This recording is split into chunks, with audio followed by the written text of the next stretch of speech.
Is going to be wild. Here, we're live. Here we are. Hey, y'all. Welcome. Everybody's here. We're all doing it. We're at the Shindig. All right, this is fantastic. This is really wild because I never do this stuff live. So let's wait a sec for folks to come in, and then we'll get going. Let's go to media assets, see who's here.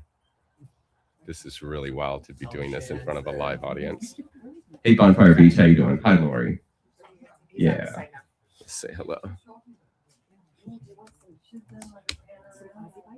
You want me to? I didn't think you guys would want me to do that to you. Yeah, I didn't think so. Okay. Is this your person? Fantastic. They're coming in now. Hi, Hi, Rianne. Hi, Arlene. Hey, Shan. You made it. Nice. Hey, Mythological Muse. Hey, Craig. Yeah. Friends here. Hi, Philip. Nice. Gail. Nice. Hello. Ashcon. Hello. Fantastic. We got some good folks here. Shan's here. Yeah. Yeah. Fortune's here. There she is. She just said hello. Hey, Zosha. Yeah, you got friends here, Fortune. Okay, so what are we doing tonight? So tonight, what I want to do is I want to talk about the transition of leaving religion. And so that leads us right into Nature Creature and how Nature Creature started. And so I'm really glad that the live is here. We've got everybody fantastic on the screen. And then y'all don't know this that are on the screen, but I have a live audience here with us. And we went out today up to the mountain and had a wonderful time up there. Heck yeah. Hello, Gretchen. We had a wonderful time. And it was an amazing time of fellowship and gathering and just being together. Some beautiful sights. And it was a bit more cloudy than we had hoped, but that's okay. We still had a great time. And so this is now the continuing of the day. And well, there's Stacy right there, right on. She's saying hello. Okay, so today though, I'm going to be mostly talking to the folks that are here in the sense of eye contact. I'm not going to constantly be looking back over there because I want everyone here to feel like I'm present here and I'm not there in the sense of my mind. I'm right here and available. So we should just talk.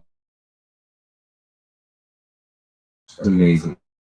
Gail. Does everyone hear okay there on the live? Because I don't know what you guys are hearing there. Can you hear me okay along with the cars and everything? Just tell me chat if you can, and I'm going to get going.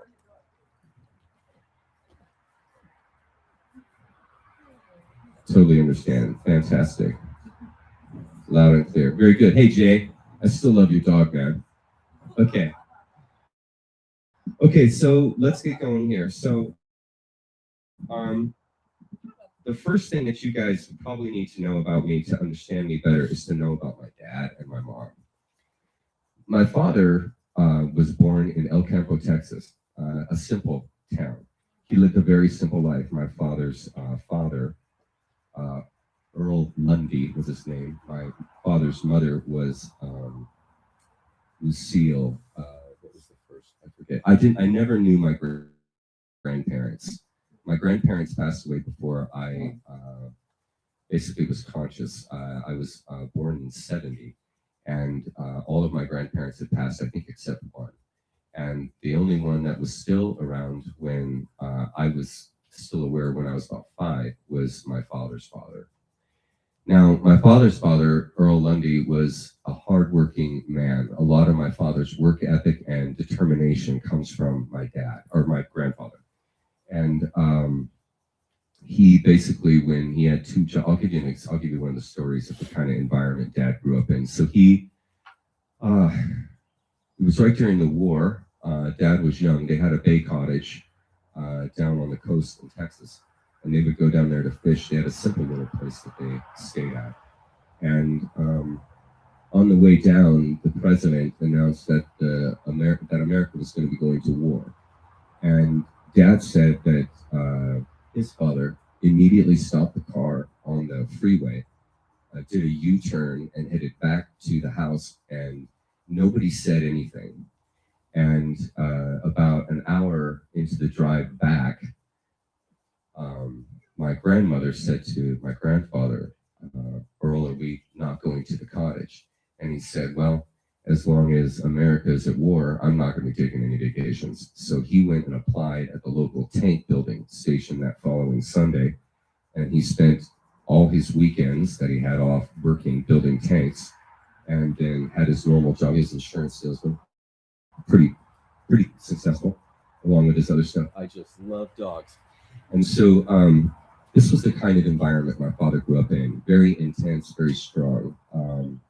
And he had two siblings, and both were geniuses. Lucy, my aunt, was an absolute artist genius. She was very gifted.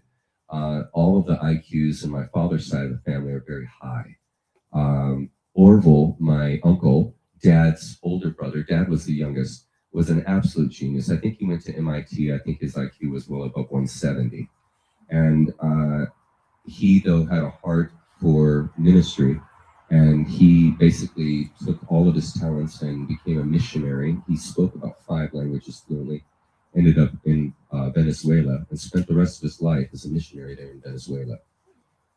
So the family I come from is highly ministry oriented.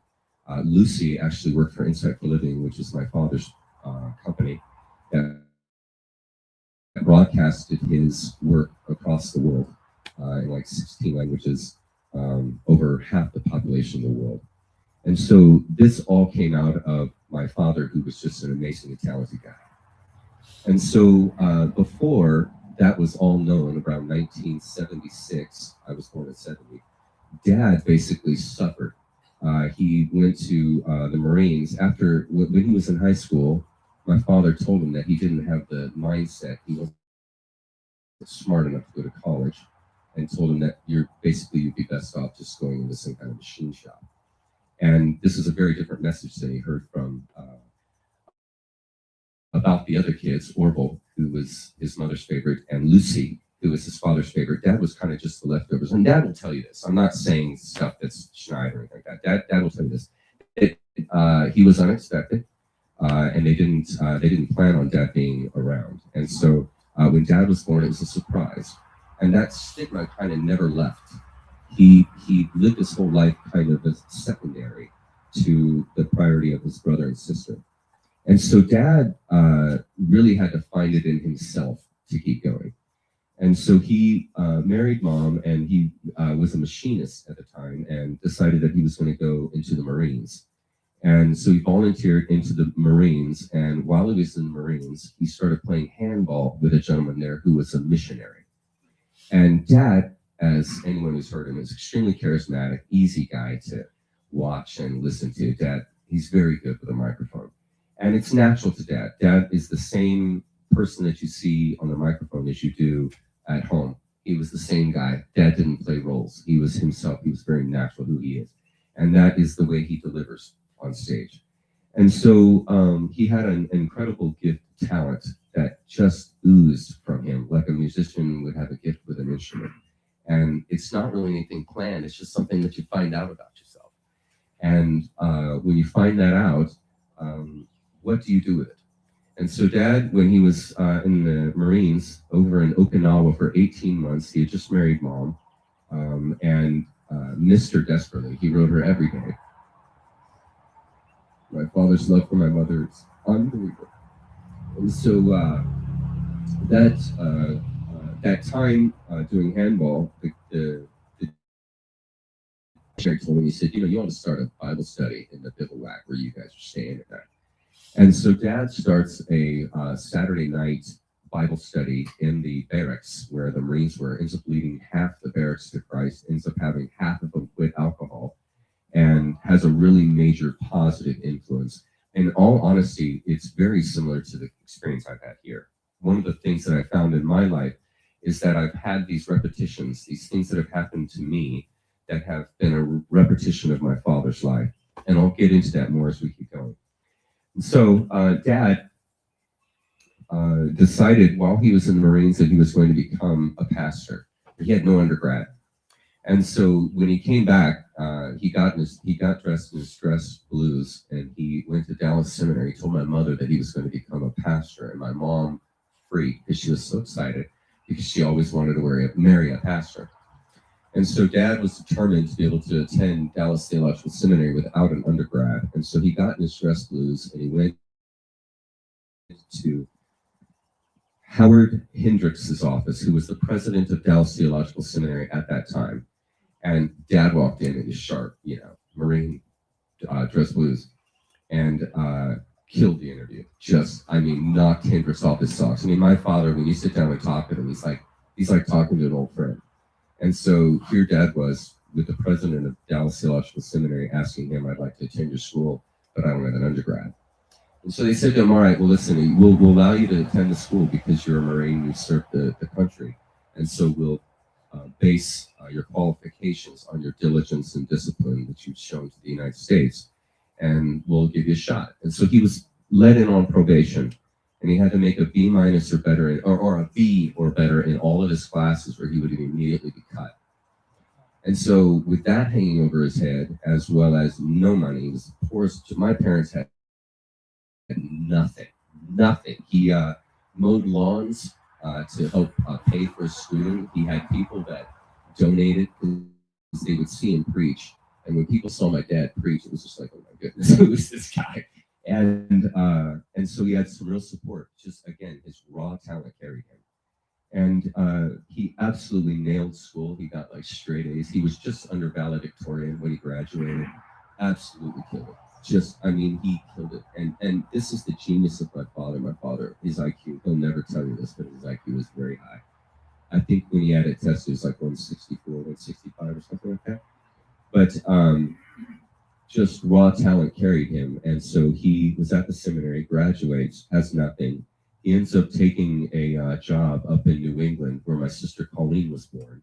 It wasn't a fit, as Dad would say, and ends up going back to Texas and works for Dr. Pentecost and serves an internship at his church. And Dr. Pentecost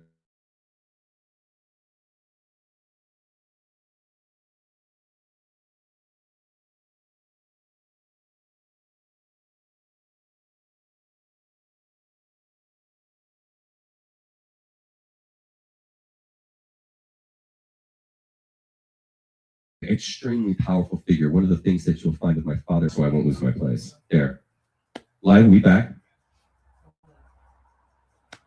Are we back? Are we good? Yeah, Craig. Are we back? Yeah, I know. I see. I should be back. Are we good? No? Are we good? Yeah. Are we good? Gail, somebody tell me. Because I'll have to jump out and get back in if we're off. Good? Good? Okay, now. Good? A little choppy, but we're here.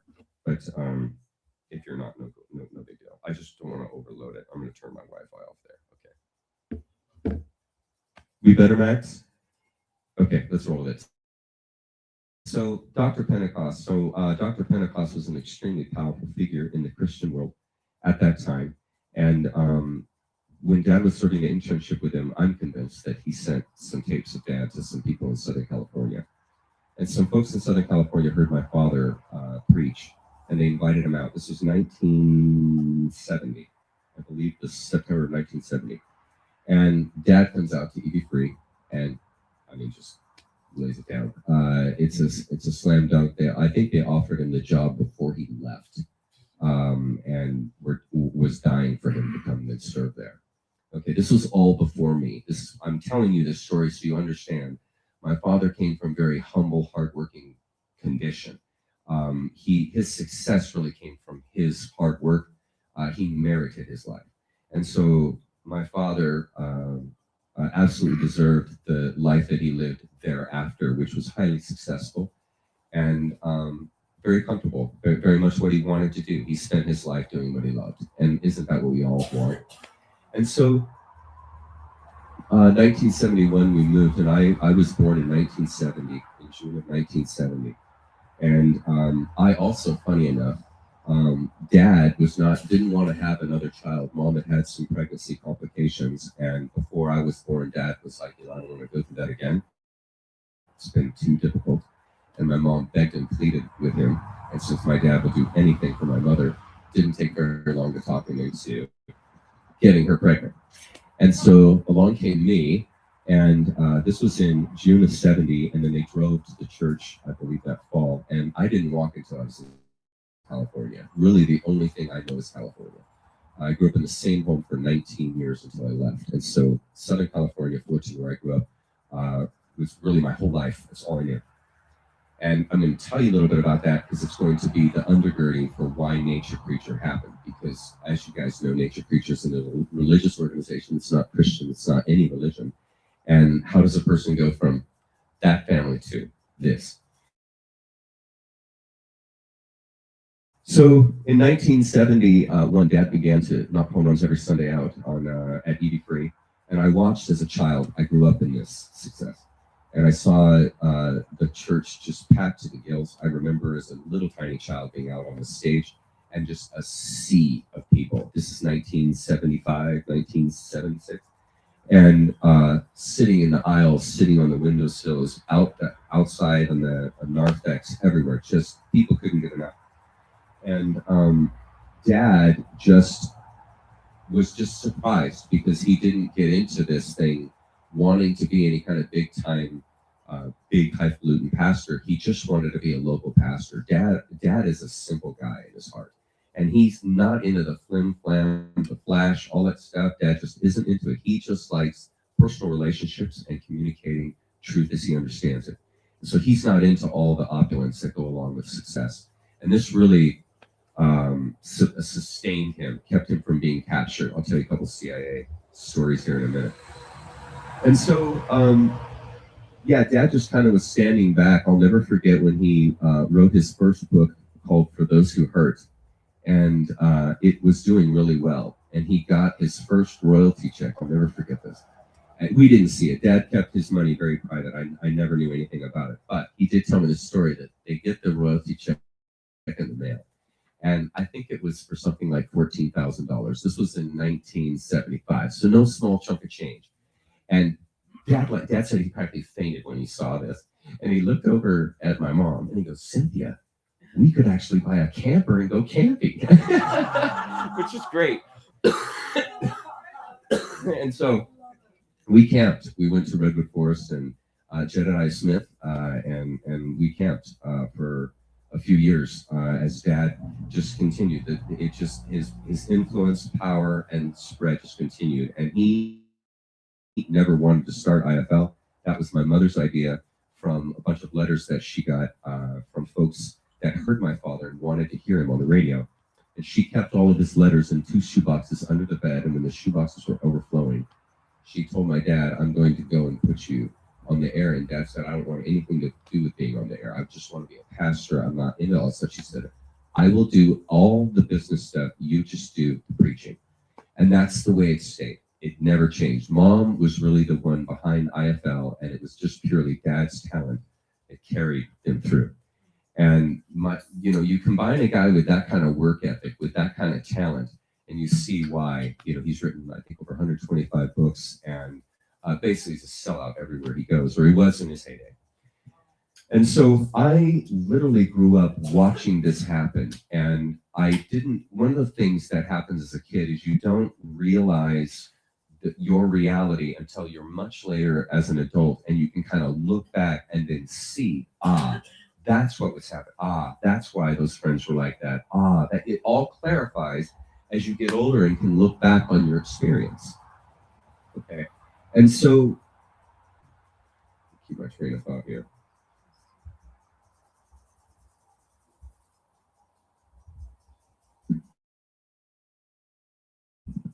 And so as I grew up in this opulence and success, I was not aware of it. And this my upbringing was very much like the Buddha, in the sense that if you're a parent, and most of you are parents, so you would answer this the same way. If you had success in your life, you made really good money, one of the first things you do is you spend money on your family, you'd go on vacations with your family, you would buy nice things for your family because that's your priority. And so one of the things that goes along with success is typically those families, the children that are raised in those families are raised in an environment that is totally different than the average child. Because the average child lives the average life. And so you don't have a father that's selling out everywhere he goes. You don't have a father that's selling books, like crazy. And the presidents of companies coming to your house and the entire church basically surrounding your house with support, love, friendships, relationships, and all that stuff. This is not normal. But to me, growing up in that, it was normal. And so having a father like that kind of success, I lived my life completely secondary to reality. And this is where it was very much like the Buddha in the sense that raised in a bubble. So I was inside a Christian bubble, inside a power circle with my father, inside the religious context. And so my understanding and touch with reality didn't exist. I was living in a world like the Buddha, as you know in the story, was living, which was in this opulence, in this care, in this setting aside so that nothing terrible happens to you situation. Because if you're the parent of kids like that, or if you're the parent of a family, that's what you're going to do. You're going to protect your kids, you're going to provide for them, and you're going to make sure that they are happy and taken care of. Any loving parent would do this. So I say all that to say, I don't blame my folks for raising me like that. It was my responsibility to find this out about myself and change and awaken. But until then, as I grew up as a child, I wasn't aware. And so this living in this state of opulence and success was like the worst possible scenario. And you guys know this. If you have a person who's in high school, kids in high school, and I get a brand new car at age 16, all my clothes are brand new every year in the current style. I basically never have to worry about paying for church camp. I never have any financial problems. My father never lost his job. We never had any kind of financial problems. And so I live in this, what will become a very ugly persona that's going to come out of that. Because the person that comes out of that sheltered scenario is not very nice to be around. They haven't had the hardship of others. And so they are out of touch with reality and aren't nice to be around because they aren't grounded. And there's something about pain, suffering that's necessary growing up through childhood that really helps center you appropriately for the world that's to come, because the world is a very tough place. And because I grew up sheltered, I was not prepared. And that's, again, I don't blame my parents for that. That's just the way that it was for me. And so when I married Jenny, Jenny and I met when I was 16, 17 years old, and we dated all through high school. And we fell in love very early. And again, I'm living in this world that doesn't exist, this bubble that doesn't exist. And eventually, sort of things came to a head. I graduated high school, and I just wasn't prepared. I hated school. I hated everything about school. And I didn't want to continue in the education. And you guys remember back in those days, the amount of pressure that they put on people to go to college. And so I, in my sheltered world, thought, why would I want to go to college? Why would I want to bother doing that? I don't like school. I don't like studying. And I didn't have this onus upon me that most guys would have growing up in a normal family situation. I got to get a job. I got to get an education. I got to go apply myself, and I got to prepare for the future. I'm not even thinking about the future because I don't care. I'm out of touch. I'm out of touch. I'm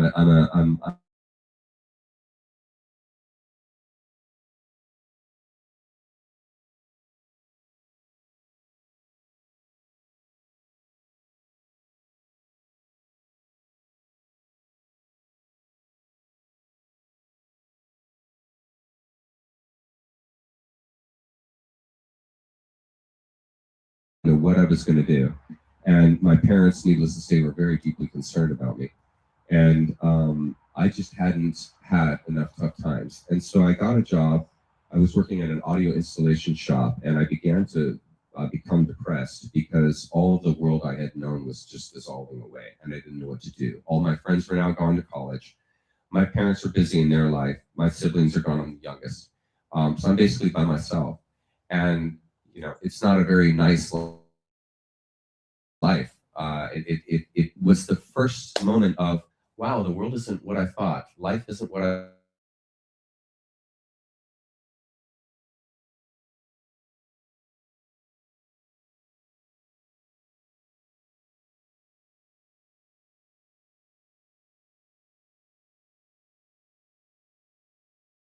loved musicians and I loved music and I loved being a part of that artistic world. And since I wasn't a musician myself, I loved science and electronics. And so being able to be at a soundboard working with musicians and in a studio was very attractive to me. And so I thought, okay, that's something I want to do. So I went to school and I did really well there, graduated, engaged.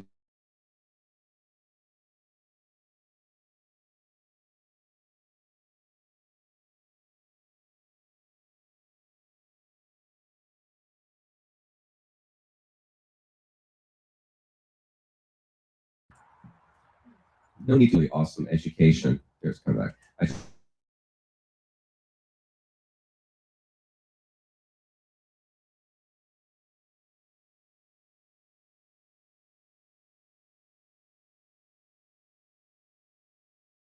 I had lined up, felt for Nashville. We had no kids, no dogs, nothing attached. And so we thought, let's just up and go. And so we drove to Nashville and we lived with some folks out there. And I tried to find work for about 6 months in the studio. That's a whole other story I won't get into, but needless to say, I was unsuccessful.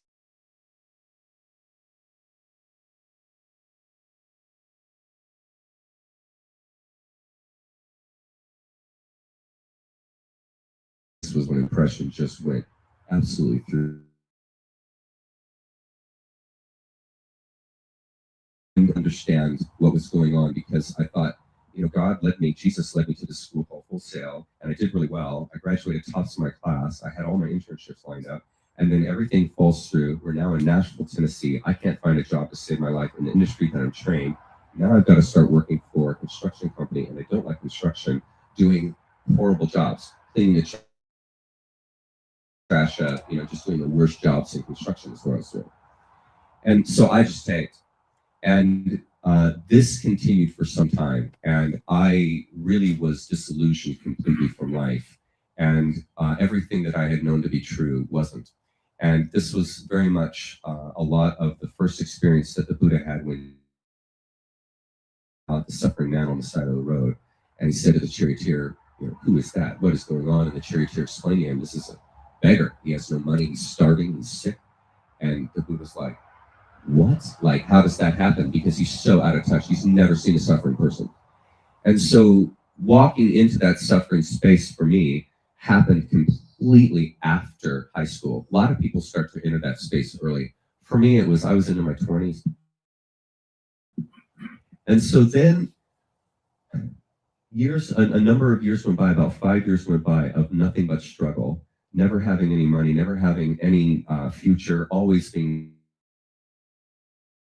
a job at Thomas Nelson in their work. And I thought, maybe something could connect me to writing. It's just stretching. It's just trying to find when you're in your 20s to find yourself. And that didn't go well. And eventually my father started a church in Frisco, Texas called Stonebriar. And he called me and he said, I've got to have good recordings for the international broadcast. And there's nobody I know better that could do it than you. So that was extremely meaningful to me because my father really gave me my first chance. And so he offered me the job in Frisco, and Jen and I up and left. We had 2 kids at that point, Noah and Jessica. And Jessica was a little infant. I still remember looking at her as I turned back to see her because we drove all night to get to Frisco.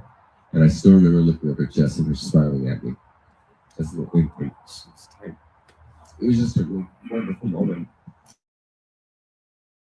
And so I felt like I was going somewhere that'll help my family. I was going to be in an industry that I loved. I was going to be a part of Christianity. I loved Christianity. I loved being a Christian. And to be a part of my father's ministry was a huge honor to me. And so I was like, okay, I'm going to kill this. So I got the job and nailed it. Did a wonderful job through their entire tech department from zero. And again, I watched my father, just his talent, carry this church from, we literally were meeting at a Bible study about this size when we started. And by the time 6 months had gone by, they had like 1,000 members and 500 people showing up every Sunday. And I walked with Dad through that, and it was very good. It was wonderful. I worked right alongside him, and we got along so well. We really did. It was beautiful. And we went to lunch every week, and I was closer to my father than ever. I worked for the church about 15 years. We had lunch every week for probably 14 of those 15 years. So this enormous segment of my life, raising my children, working a job, being a part of a ministry, traveling the world with that ministry, and just being a part of a major empire was amazing to be a part of, and influenced my life hugely. But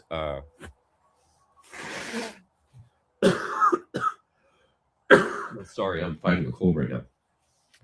So okay.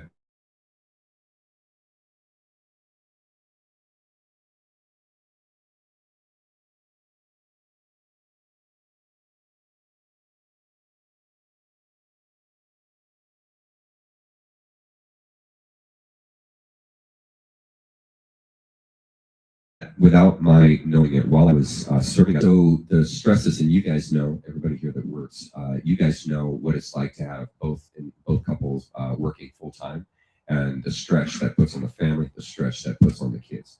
And so we were living in that, and we were doing that life, and in the midst of that, personal events happened, family events happened that were devastating to the family, which I won't get into, and really tried the marriage, really tried our parenting, just both medically and spiritually. It was just a very difficult time towards the middle portion of working at the church. By the time it was 2008 or 9 when I discovered by chance that cannabis was highly antidepressant to my wife. And this is Texas. This is the middle of anti-cannabis country, and this is the middle of, you do that kind of a thing, you're a druggie. And so she comes home one afternoon or one evening after having the joint, and the whole next day, the after effect of it lasted, and we got along better in that 24 hours than we had in quite some time. And that impacted me. I was like, what's that about? Because we had done the SSRIs, we had done the Valiums, we had done the antidepressants, we had done all of that stuff, and none of it worked. And suddenly this illicit drug had this masterful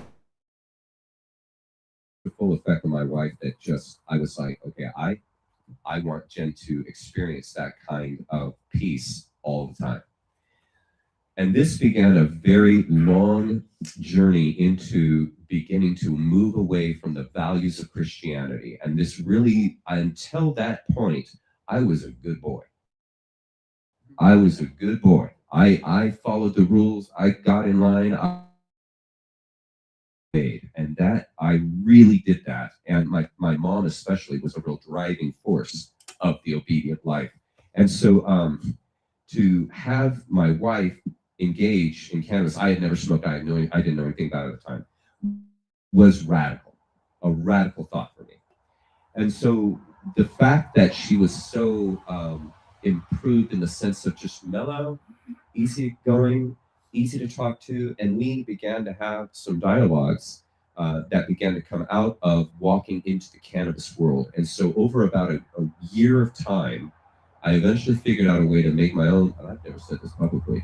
I made my own grow room in the garage while full time at the church in downtown Frisco. And this was, our house was between my sister's house on the right and my father's house on the left. And I got a full-blown illegal weed garden going in the garage for years. So that went on from about 2009, 10, 11, 12, till about, was it 2012 when the kids found out? Or 2011? Huh? Earlier than that. That's right. They found out 6 months before cancer. Okay. So this is the timeline. So that went on until 2000 and about 10 and a half. And then the kids found out. Now what Jen and I would do is I use vapes. If you don't use joints, the smell isn't that bad from a vape, actually. It doesn't smell actually a lot like. Right. No, not a vape pen. No. Pure flower from my garden. I was growing it organic in my garden. And it was righteous. And it was like marriage like Jen and I began to have these most intimate, deep conversations because cannabis puts you in a mindset of no worry. So you don't have the anxiety in talking to someone that you're close to with the walls that you typically put up to guard the spaces you don't want that person to know or see. And so when you're on cannabis, it removes that. And you're not like, should I, should I not? You're like, hey, let me tell you about this. Let me talk to you about this. This is always free. And Jen and I start talking about all kinds of stuff that we've never talked about because it puts you in a mindset of openness. And this was awesome. So this continued, and it was pretty funny. There were some stories like my son got involved in some stuff, and I actually had cops come to my doorstep. I've got a grow room going like 30 feet away, and the cops are walking in the house, and I'm playing this. I'm a churchgoer, you know, everything's cool and all that kind of stuff. And eventually, one of the funniest stories that ever happened was Jess wore a cannabis shirt to school, and I didn't know this. She had a can, and it said, you know, cannabis saves lives or something like that. And so I get a call from the school. Now, as far as the school knows, you know, I'm a good boy. And so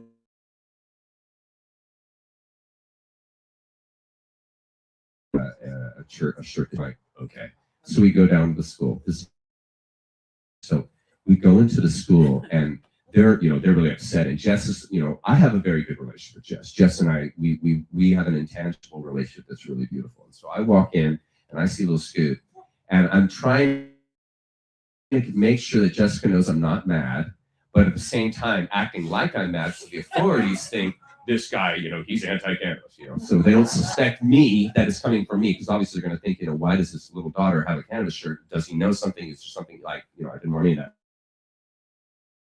Actually go into the principal's office. There's two officers, the principal, my daughter, I think Jenny, and an instructor, and it's like really serious. And I'm sitting there next to Jess, and I'm like, okay, there's no way I'm going to let these people harm my daughter. And so I'm going to play this smartly. And so I look over at Jess and I say, sweetheart, I'm just really needing to talk to you about this. And I look over at everybody else and I say, can you guys just give us a minute for me to just talk father to daughter to my daughter? And they're like, oh, yes, of course, of course. So they leave all the room, and I smile and say, Scooty, you can't wear that shirt to school. And she goes, but Dad. And I said, Jess, you cannot wear that shirt to school. So we have this whole rapport going on that people outside that door have no idea. And I said, okay, so this is what we're going to do, Jess. I'm going to act really mad at you. And I'm going to act like I'm really upset. And when I go home, I'm going to totally, you know, lay it into you. You're going to be grounded, all sorts of stuff. I'm going to play all this while they're in the room so that while they're here, they won't suspect anything. And then, you know, just understand, I'm not really, truly mad at you. I'm not mad at you. I'm going to act mad at you, but don't be offended. She says, okay.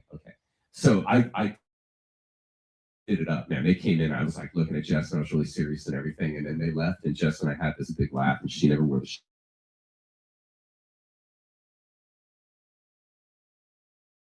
of disobedience, this idea of not my values, and you guys are not going to step on that. No one's going to tell me how to raise my daughter. Nobody's going to step on my relationship with my daughter. This is my space. So I don't give an F what the authorities say about this kind of thing, because this is my daughter. And so that, again, here we are. Cannabis is beginning to be this doorway into this idea of disobedience, leaving, no longer following the rules, that whole thing, and it's pulling me in because of what it's doing in my life, because of how it's improving mine and Jenny's relationship. It's improving my relationship with the kids because I'm a nicer person when I'm on cannabis, and the whole thing is benefiting me. So I'm like, no one's going to touch this. No one is going to interfere with this. This is my family, and this is my priority. So that continued till about 6 months later, because the kids just thought Jen and I talked about it. They didn't know that we actually used it. And so they found it. And this is my first statement to anybody who's a parent, that don't tell your kids, because if you don't tell them and they find it, it's a big mess, which is what happened.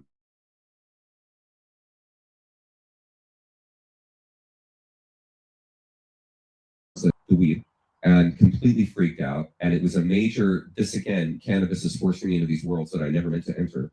And now I've got to have this long dialogue with the kids about why it's appropriate for adults to be using this, and that if kids use it, it needs to be supervised. There's this whole role that has to be taken on in order for a young child to be engaging in something like this, because there are situations where it's down, which I did because the risk was huge, because it was just a matter of time before the kids leaked it to a friend, and it was just a matter of time. So I had to take, so I took the whole thing down. I took it all down,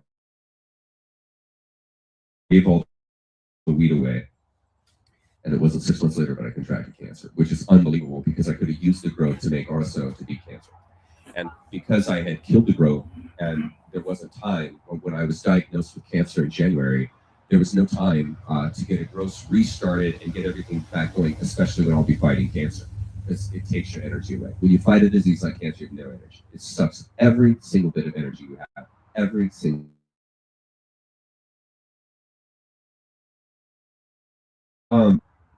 Without the cannabis and without that acting as a real mediator in my parenting and in my relationship to Jenny, and then contracting cancer, the crisis became unbelievable. And sorry.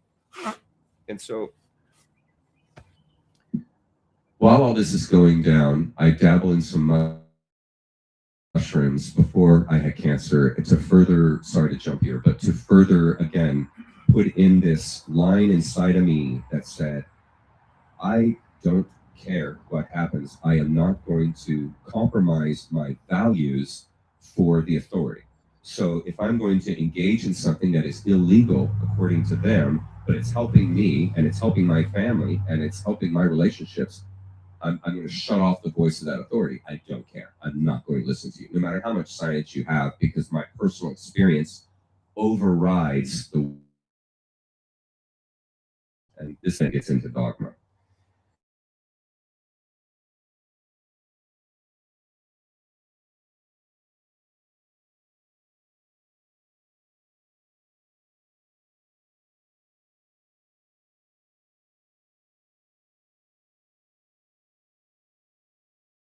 End, I had made that decision right on the front end. And so that was very important, because when you fight cancer, you begin to doubt yourself. When you go in and you talk to that doctor and they tell you how many months you're going to live, and they tell you all the things that are wrong with you, and they tell you all the reasons why you're not going to make it if you don't follow their orders, you better be, um, you better know thyself and know where you are at when you're in fear. And when that doctor says, do this, that, and the other, it takes a person who is sure in their way to say, no, I'm not going to do what you say. And I don't care what's on your wall. It's meaningless to me. And this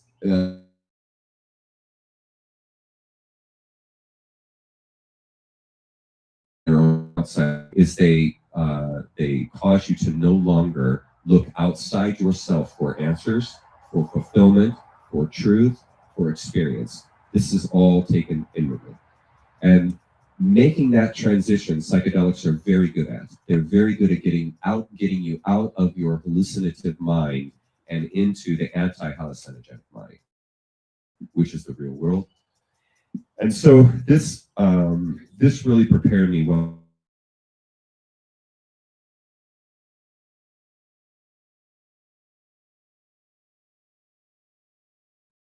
Really hard to hear, especially when like your kid or your wife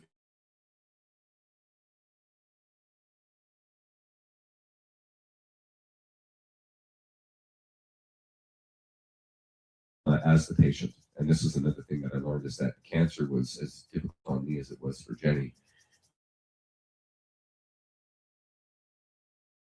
And all of this began to harden me, not in the sense of negative, but harden me in the sense of there's more to life than I'm seeing. There's more to life than I've been told. There's more to the story that I've been living.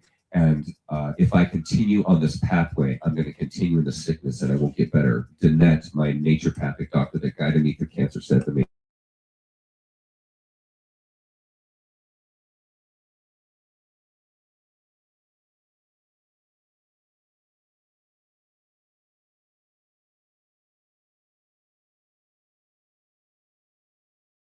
because I am involved in healing myself with this methodology that just doesn't really fit into religion really well.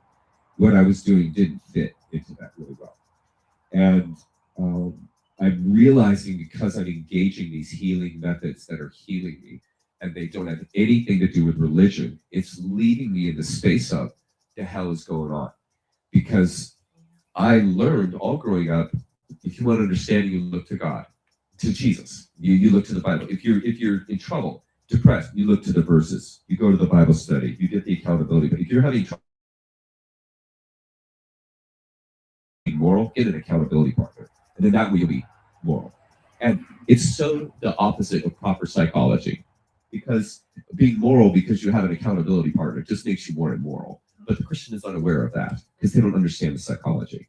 And so what has to be understood is, if you have a problem with the morality, it's a heart issue. It's not an external authority issue. It's a self-recognition issue. And when one loves themselves, that's what bridges the gap to loving others. And so when you try to love others through an accountability partner, a God, and verses, it doesn't work. It's like loving someone by proximity. It's like loving someone that's in North Korea and you can only see him once a year. It's like, how can you have a marriage relationship? You need to be in space with one another. You have to be contained or gathering each other's energy to really know and be with that person.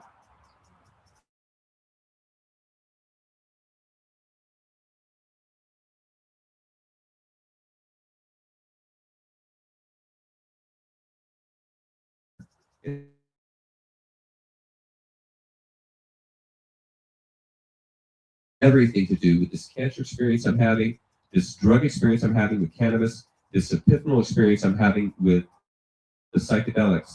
And these worlds are showing me an authentic reality that I had never seen before in the Christian religious space. And I grew up with people that when you go to church, you act a certain way, you say certain things, you act a certain way, you respond a certain way, and everyone is talking the Christian language. And when you get out of that and look at it, you can't believe how synthetic it is. And when you get into this real world, at least for me, when I walked into the space of cancer and drug use and alternate experience, it showed me a reality that was more authentic than I had ever experienced. And I couldn't deny it. And as I continued down the road further and further in the cancer journey, oh my God, I'm not a Christian anymore. It was like, I don't believe. It wasn't something where I was laying there at night one night and suddenly was just like, oh, I'm not going to be a Christian anymore. It was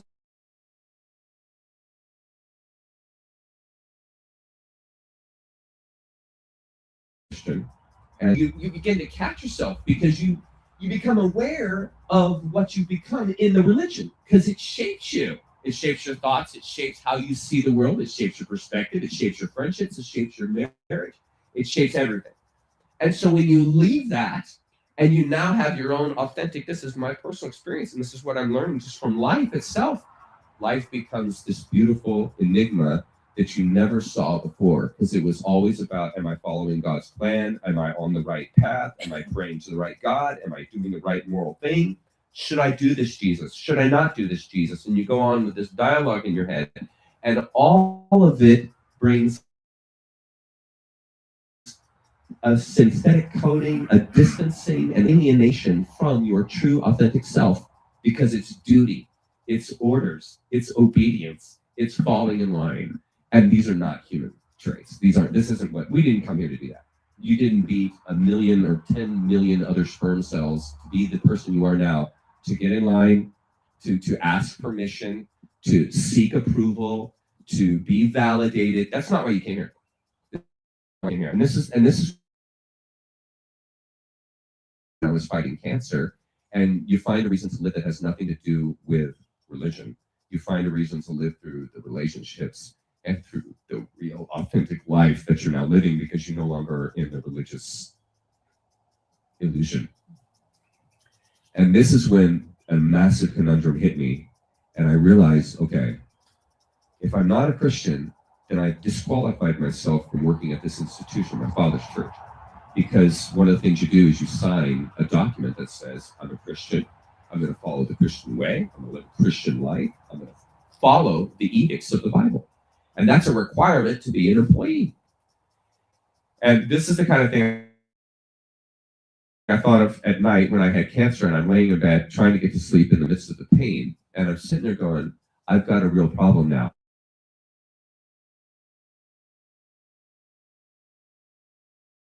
Working for this church. And if I continue, well, I'm now a hypocrite. And a hypocrite is a coward, because a coward is unwilling to accept and take ownership of their life. And if I'm going to live in an illusion and fakery and act like I'm a Christian and say to people this and that and repeat the lines, what am I?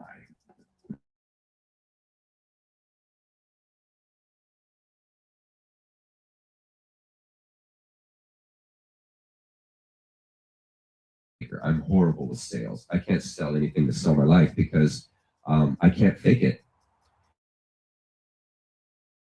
I can't say something about something that is kind of on the edge border, truth to get the sale. I can't sell myself like that. And so when it came to work, I was like, well, I've got a problem, because I've got a contract, and at the same time, I don't follow these things. And if I leave this job, then what? Where do I go? This is what I know. And I'm in the midst of this incredible, successful man, my father, and leaving all the protections of that. And this really was the beginning of walking into the unknown. And within 2 months of being diagnosed cancer-free, we were basically almost on our way here. Had no real idea what I was going to do. I just knew I'm not a coward. I'm not a hypocrite. I'm not staying, and I can't stay. The world I'm realizing outside of Christianity is so much more real, so much more loving, so much more authentic than anything I've ever experienced. I refuse to remain a hypocrite, coward, and stay in that space. I'm going to go to the real space and what feels authentic and pure to me. And I didn't care what it cost. It was a bit crazy. Yeah, it was a bit crazy. And I turned in my resignation shortly thereafter.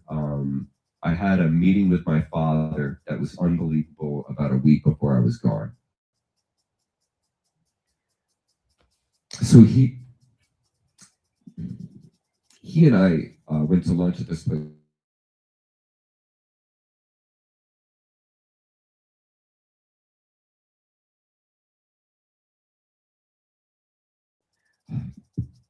We had a really good relationship at the time.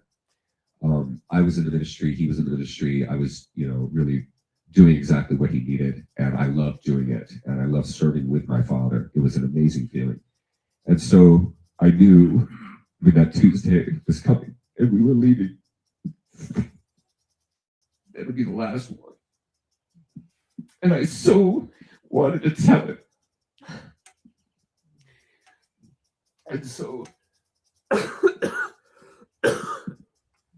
I had written a letter that IFL that he and Mom had asked me to write that gave my testimony for cancer. And I wrote this letter, and it upset my father because I never told him, I never said in the letter that it had anything to do with Jesus. And so he pulled me aside. This was before this was all building up to this time that I had my father at the club. And he comes into my office and he says, Chuck, you've written this letter. It's really great. We really appreciate it. It tells your cancer story. We really love it. But Chuck, you've never one time ever mentioned Christ or Jesus. And he was serious at this point. And he said, what's going on? And I looked at him and I said, well, Dad, my healing from cancer had absolutely nothing to do with Jesus. And that was not what Dad wanted to hear. And he stared at me. I'll never forget it. He just stared at me. And he finally looked at me and he said, what? And I said, Dad, I'm the one who went into the meditations with Dr. Chen. I'm the one who did all the coffee enemas. I'm the one who did all of the yoga. I'm the one who did all of the process, the physical process you must do to beat this disease. And Jesus had nothing to do with that. That was my work. I did that. That wasn't what Jesus did. And he didn't like that either. And I think in many ways he probably thought that was egotistical and that I was taking ownership of the work of Jesus. And that would be what I would say if I was a Christian. I would be like, well, this person obviously has an ego problem, and they think that they're more powerful than Jesus. And it's one of the dumb ways that you answer psychology in Christianity, just so that you know. Christians have an incredibly dumb way of handling their psychology so often because it's always laid at the scapegoat of being a sinner, or it's always laid at the scapegoat of having grace, or it's always laid at the scapegoat of unconditional love, and you never grow. You grow through psychology. You grow through studying yourself. You go through the mind. And you don't grow because you pray a lot. You grow because you study yourself. You grow because you go through the relationships that you've lived and you work through that. It's not a magical osmosis thing. If I pray to Jesus enough, it's going to be okay. That's the kind of thing that I used to think. If you just pray enough, it'll be okay. And so when I approached Dad with this idea that this had nothing to do with religion, that was really the beginning of the end with Dad. Because Dad doesn't want a world without Jesus. He's not interested in that world, and Jesus is far more important to my father than I am. And I'm not saying that's bad. That's just where Dad's at, and that's okay. But his relationship to Jesus and his work in the ministry, these are the highest priority because it goes God, then family, then friends, then everything else. And so there's a priority dilemma here between me and my father. And when that became the case, because Christianity is the core of every Christian, and I no longer identify that way, it was at that moment I left the circle of trust. That's when I left the circle of trust. And my relationship with my father was never the same again. No blame at all from him. I don't have any anger at all towards my father at all. I probably would be the same way, to be honest, if I was still a Christian and my son did this.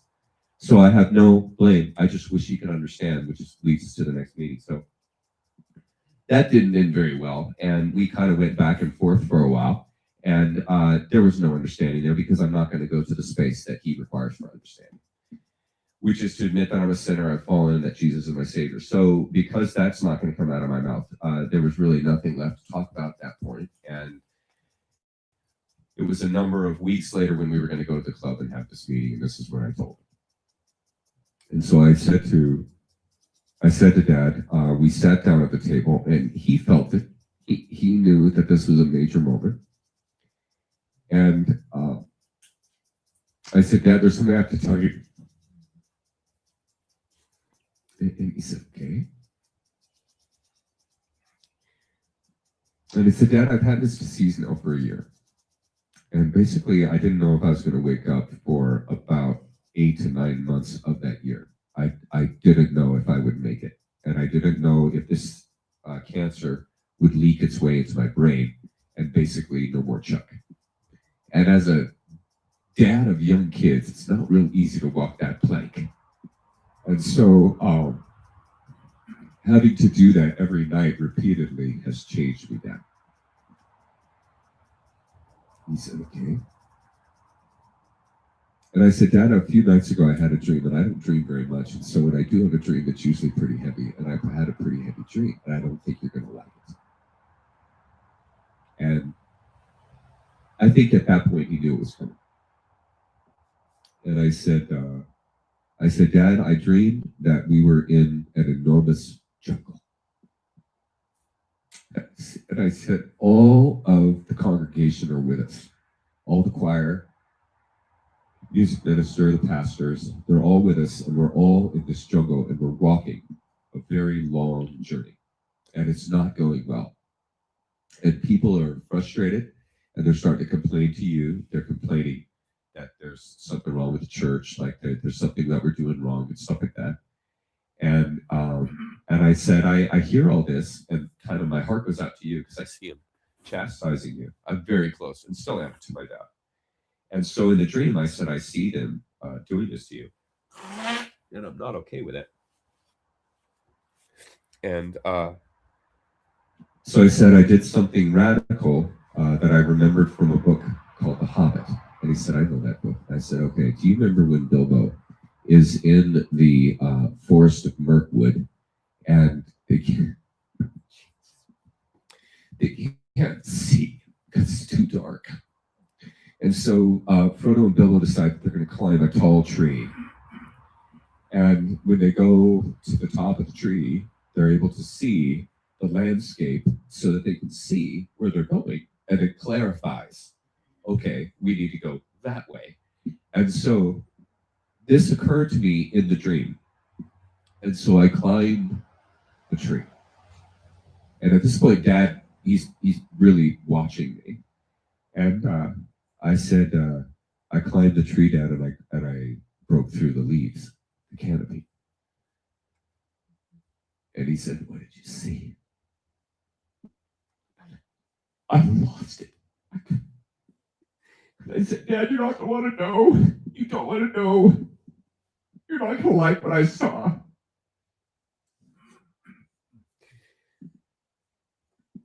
And he said, tell me. And I said, Dad, the church, you, choir, and every pastor, you all are going the wrong way. You're going the wrong way.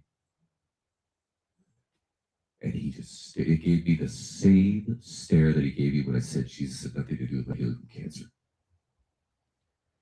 And he said, I don't understand what it is that you saw, that they're going the wrong way. I said, okay.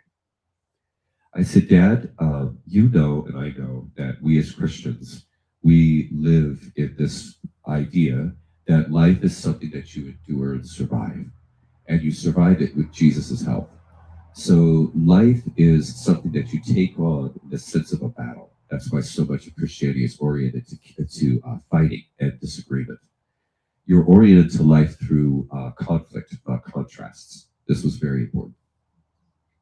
And I said, Dad, because all of Christians are oriented to life through conflict rather than contrast, they are constantly walking in circles, which is why they keep praying without ceasing. It's why they keep starting the same dilemmas. And I said, Dad, in fact, it's why you have a similar sermon on a 1-year rotation, and people come up to you, like I've heard countless times, and they say, I can't believe what you just talked about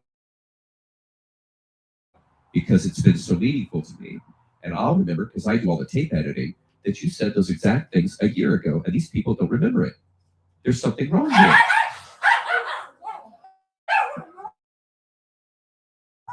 He's got something to say. It's all good. It's all good. No worries. It's okay. I love puppies. Yeah. Yeah. And he said, I don't understand. And I said, okay. I said, in Christianity, you're in a race to win, right? He said, yeah. I said, why do you have to win the race? What's the point? Did you come to life to win, or did you come to life to experience? And he just stared at me, because now I'm getting into psychology with him. And my dad doesn't know psychology. And there have been a number of times in my life when I have confronted him at that level, and it just doesn't go well because he hasn't thought these things through. The Christian does not think these things through.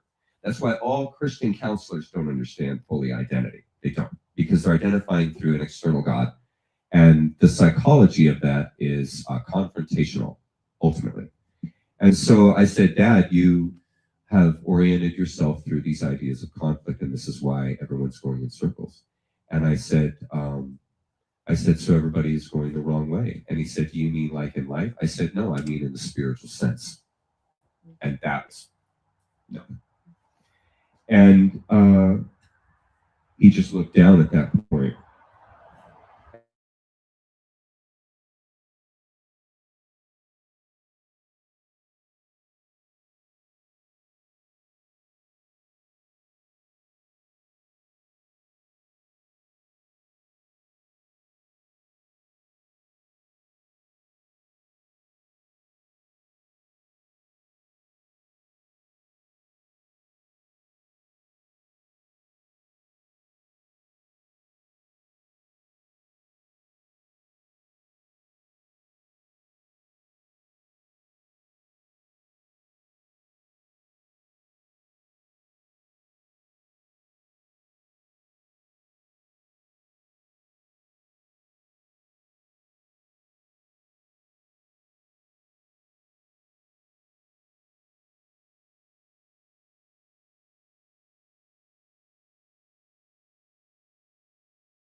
stage.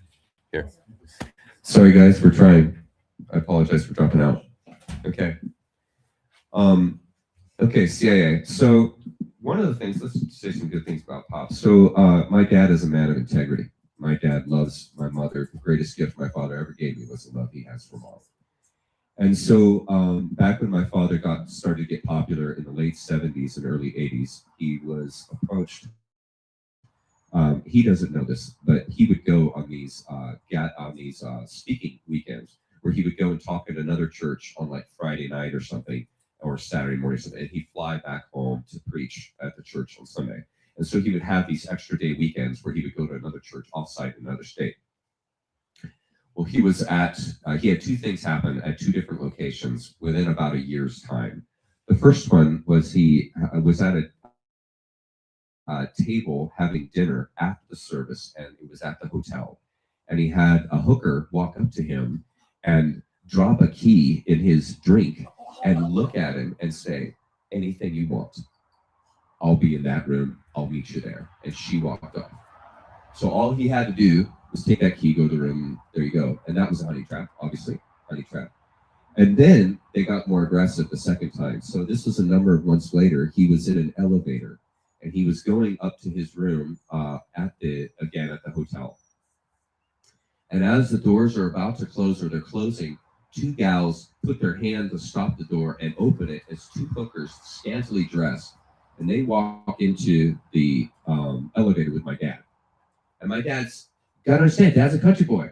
Your dad's a country boy. Dad doesn't do this kind of stuff. Like, this is foreign to him. Dad's not even tempted by these gals, just so you know. It's not even a thing for him. He loves my mom. And so these gals come in and they start putting their hands all over him. And they say, you're quite a handsome young man. And my dad's like, are you kidding? But the funny thing is, Dad doesn't know that this was all a trap. Like, this doesn't happen to people. This is a trap. You're being played. And so the gals start telling him, hey, sugar, we're happy to go to the hotel. We can go to your room. We can go to our room. We're totally ready. We've got extra time because our date didn't show up. So we just want to hang out with somebody, and you're the guy in the elevator, so we just want to hang out with you. I mean, this is classic CIA, like CIA all over it. And Dad said, I'm not interested. And he said the two girls looked at each other in shock. They looked at each other. Are you kidding? Because they were laying it on thick. And one of them looks back at Dad and says, your wife will never know. She'll have no idea of any of this. And my dad said, get out of the elevator. And the doors opened and they left. And he said that when they walked off the elevator, they were just in disbelief. They couldn't believe he didn't go. But he didn't. Not too long thereafter, Anton LaVey contacted my father. And LaVey he's the Satan. In case you didn't know, LaVey is a Satanist, CIA Satanist. He's all part of the mind control, MK Ultra stuff. That all is a part and ubiquitous with the CIA. And so he called Dad and he said, hey, I want to have a debate with you. And my dad said, I'm not really into debates. And he's not. My father is not an arguer. He doesn't like when the Jehovah's Witness showed up at the house, he just shut the door. He didn't argue. And so, yeah, Dad doesn't do that. And so, again, the CIA is trying to get to his pride, give him a chance to, stand in front of his own audience, in front of the Satanists, and put this guy away.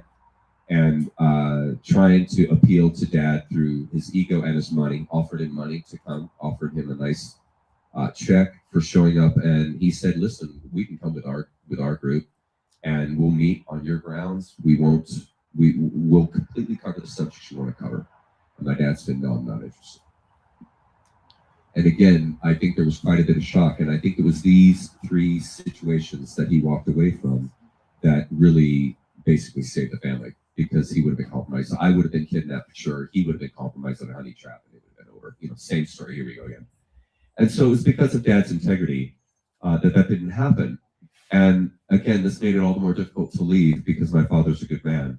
And it's really nice to work for somebody who you trust and believe in and really have and share values with. That's a beautiful thing to have a working relationship with someone like that. And that's the way it was for us. And so when we left Washington, there was a disillusionment that never left. It's still there to this day. For those of you that struggle, for what it's worth, Sometimes these things don't get better. And that's the way it's been with me and Dad. Mutual respect, mutual love, and it will always be there. But there's a dichotomy that happens when you have a real disagreement spiritually. It's hard to be intimate with someone like that. It can be done, but it's difficult. And it certainly takes tolerance on both sides, and my dad's not about to tolerate a pagan. So on we went to Washington, where we lived and the work of Nature Creature and why we're here today. And so when we went to Washington, my goal and my desire was to be in the cannabis industry. I wanted to be in the cannabis industry so bad, and I wanted to help people medically. I wanted to start a company to provide the correct organic medicine that's very good for people, because it's part of the way that I heal from cancer, and I wanted to share that with others. I wanted to be a part of being a part of a solution rather than contributing to the problem. That was our whole motivation to come to Washington. We wanted to be a part of a healing group, a faction, whatever. We just want to be a part of healing, and we want to be a part of drug culture, because these two things can be very helpful to folks who have been highly abused.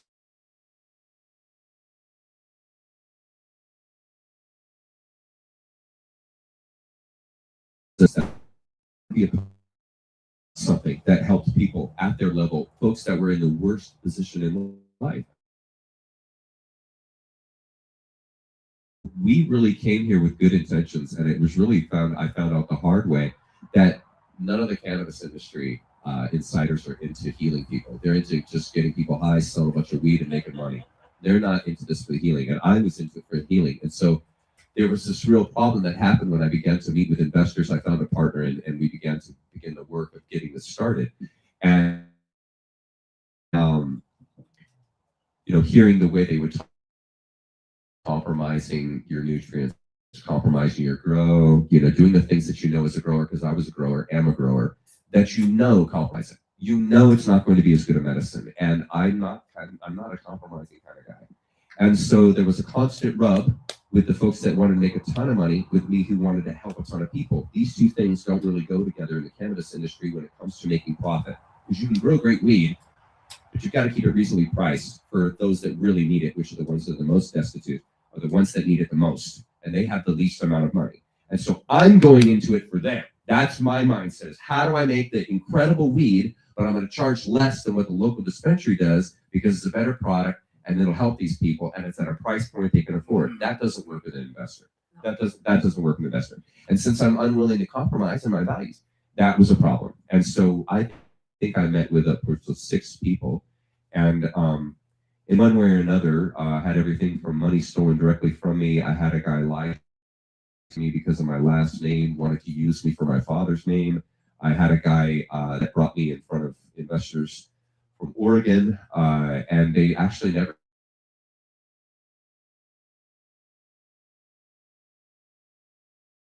to throw around a pill for years and years here, trying to do the right thing and help.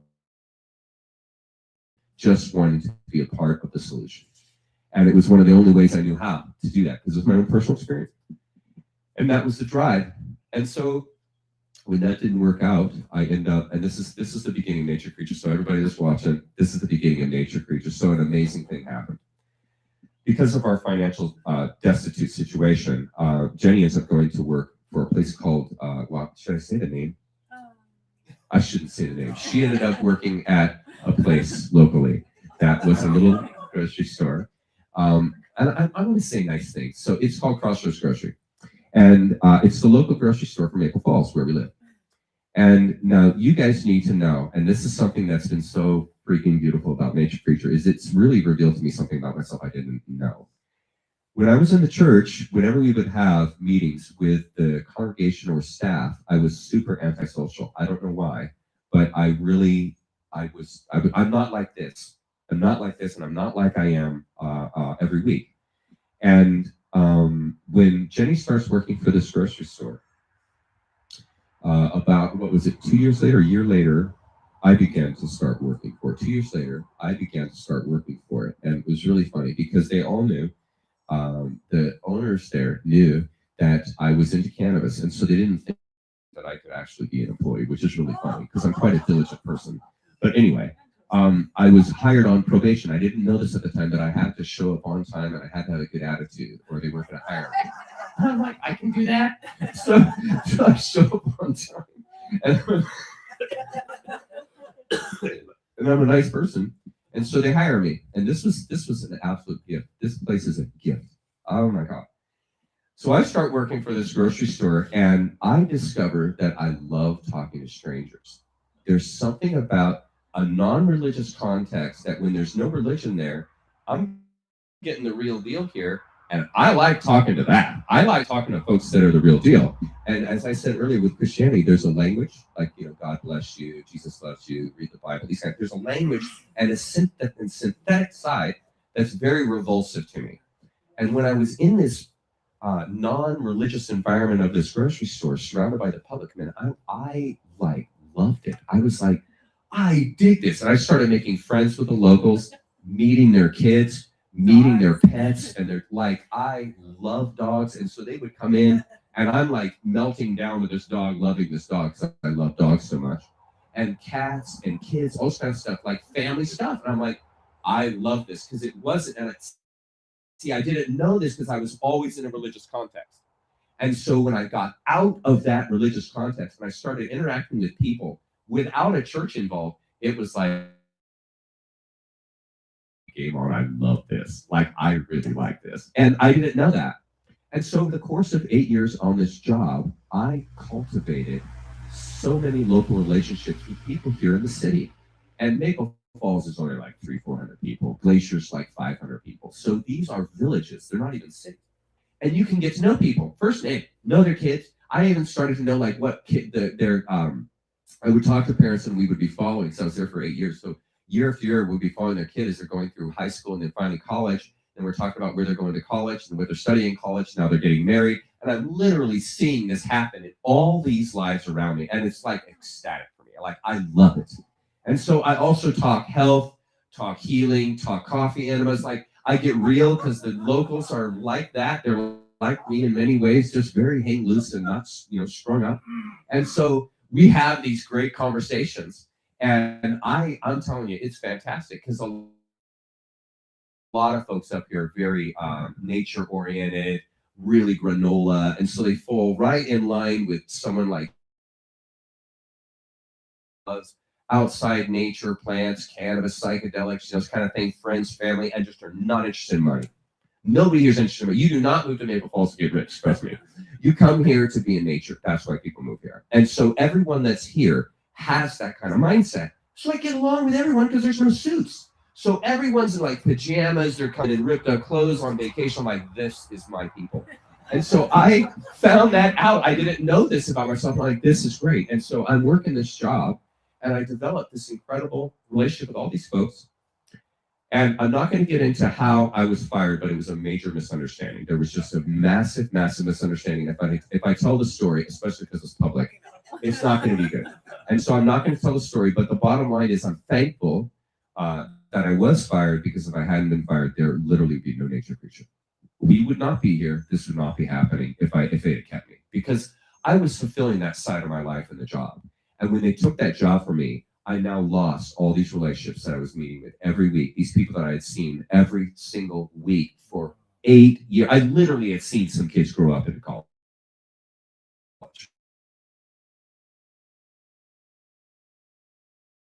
Losing that was because that was such a life to me. And it was unexpected. I never thought that would happen, but it happened. And so I was laying in bed and I had already done, the God Eaters series. And the folks had liked that. And I liked in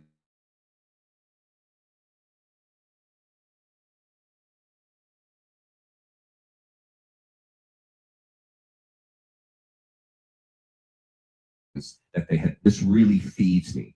And so my videos are going really great on YouTube and I'm enjoying that. And I'm laying in bed going, okay, I've lost all these relationships. How do I start some way of re-interacting with the public in a capacity that is, within this hang loose capacity that and I thought, you know what, I'm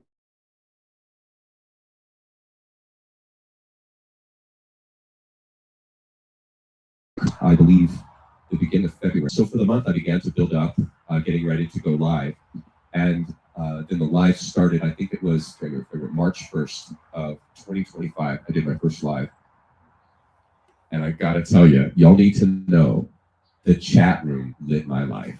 Like, I love talking to you guys. I just want you to know that. It's genuine. I genuinely do. And I'm really thankful that this came into my life, because it filled this incredibly empty void that I had, because I felt I had all this life experience that I wanted to share with people, but it had been cut off from me. And the chat allowed me a doorway to enter back into the public to share these things learned along the way. And that really was the beginning of Nature Creature. From this terrible situation that happened, we really birthed this beautiful thing called Nature Creature. And I'm so thankful, literally thankful, that they fired me, because I never would have done this. Never. I would have stayed there and just rolled with those punches until the next thing came along. And I was happy with that. I was fine with that. But then forcing that change upon me really adjusted my whole vector. And I'll tell you the story that happened, and I'm going to open up for questions. But when they fired me, my wallet was sitting on the desk at the time, and my keys were on top of my wallet. This happened in a little small office up above the grocery store. And it was kind of a bad moment, because there was a major misunderstanding that went down. And so I was just basically preparing to leave, and I reached over to grab my keys. And when I grabbed my keys and just lifted them up, two of the keys together, and it was like a bell. It was like a ping that just, it struck me, because when I picked it up and they did that, it was quiet in the office, because there had been quite an intense moment. And so it was an awkward silence. And when I lifted up my keys, they were a bell that rang in the midst of that silence. And it was like a trigger that broke. And I immediately thought, this is the right thing. Like, I just thought, that's the bell. That's the bell to call me. What does this mean? And I put the keys in my pocket and I walked out. And it was like a month later that Nature Creature started. And it really, as you guys know, as those that have followed me, Nature Creature, the name didn't even come up until about 6 months later. And I had put it together from a lecture from Dr. Campbell. But the actual term Nature Creature is never said in any of these lectures, but he terms it so closely that it came to me, the term Nature Creature, because that's what we are. He would say that you aren't a social creature, you're a natural creature. And I think I just switched that to Nature Creature, and it worked. And that was the beginning of Nature Creature, and coming out of the illusion that was my life. And I know many of you have said to me on the trip and also in chat that you have family members that are Christian and you're not. I had a person come up to me on the trip this weekend that said, nobody knows in my life that I've left Christianity. And my heart goes out to folks like that, because I know what that's like. It's not a nice feeling to have left that religion and all your family and friends are still in it, and they think you're still in it. And I remember living like that for a few months towards the end there, because we left pretty quick. But towards the end there, I remember standing there at the end of church, and everybody's praising and worshiping, and they're doing this whole thing. And I remember standing there just seeing the whole congregation and just thinking to myself, it's not right for me to be here. This isn't right for me to be here. I'm not in the space, and I'm not in the cohesive place that these people are in, and it isn't right. And so I just want you to know that I have empathy for you. I have empathy for you if that's your case, and would love to have a conversation with you about that if you want to talk about it. But I'm happy to open things up for questions if you have any. Good. And does anybody? Yeah, go ahead. And here's a mic so everyone can hear you, so that people can hear you. Hey, check. There we are. That's for you.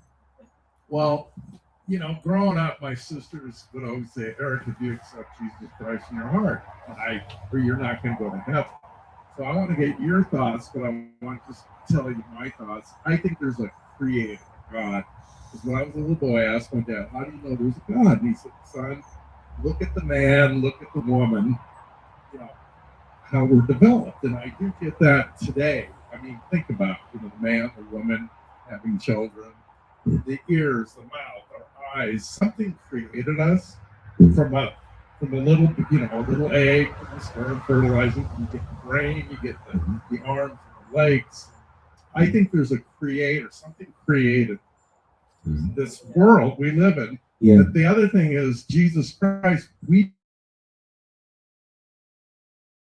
struggled with that because I can't see it. Like the dinosaurs, we know they existed because they find the bones and they assembled the dinosaurs. We know they existed. Mm-hmm. So, what are your thoughts? What do you believe in? Do you Yeah. believe there's a creator that No. created this world? I don't. I don't believe that there's a form. I don't believe in a form. I think the form is the first step away from the truth. And so as soon as you start to put parameters on the form, that's when you're stepping into trouble. And so I see us as an emergence of the creative energy, the natural energy, the sacred geometry that self-organizes. And we see this, and we talk about this.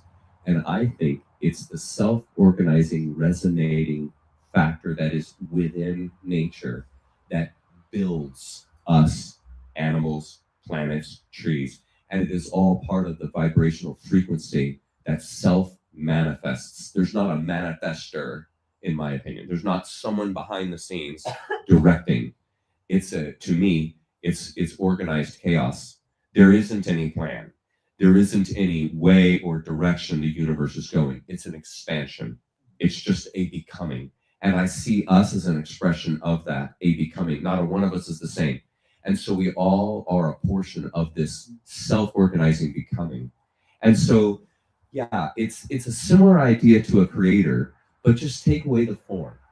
Take away the idea of creator and just think energy. Just think in the sense of self-organizing sacred geometry. And in that sense, everything is a miracle then. Everything's magical because there's not anyone directing. That's the beauty of us here in this. There's nobody in charge. It's a free space. And so therefore we determine action manifests. This is how, the world becomes the world that you imagine it to be. That's the animating factor in you. That's the self-organizing factor in you. And I think that's what brings it about. Does that make sense? Yeah, I still look at, I still today think there's some force that created that baby. I mean, you really have to look at how it developed, the brain waves, the miracle behind all that. How did we get the ear? Why do we have ears for hearing, our nose? Why do we have the woman have her parts? We have ours to create a child if possible. So that's where I'm struggling with that. Yeah. Something has created that. Okay. I that's what I'm struggling. Okay, so try this on for size. Okay. Your identity, who you are, right, is not any form. Like you're not this. You're not this. That's not you, right? What is you is what's animating you, right? Okay. Does that animating factor have a form?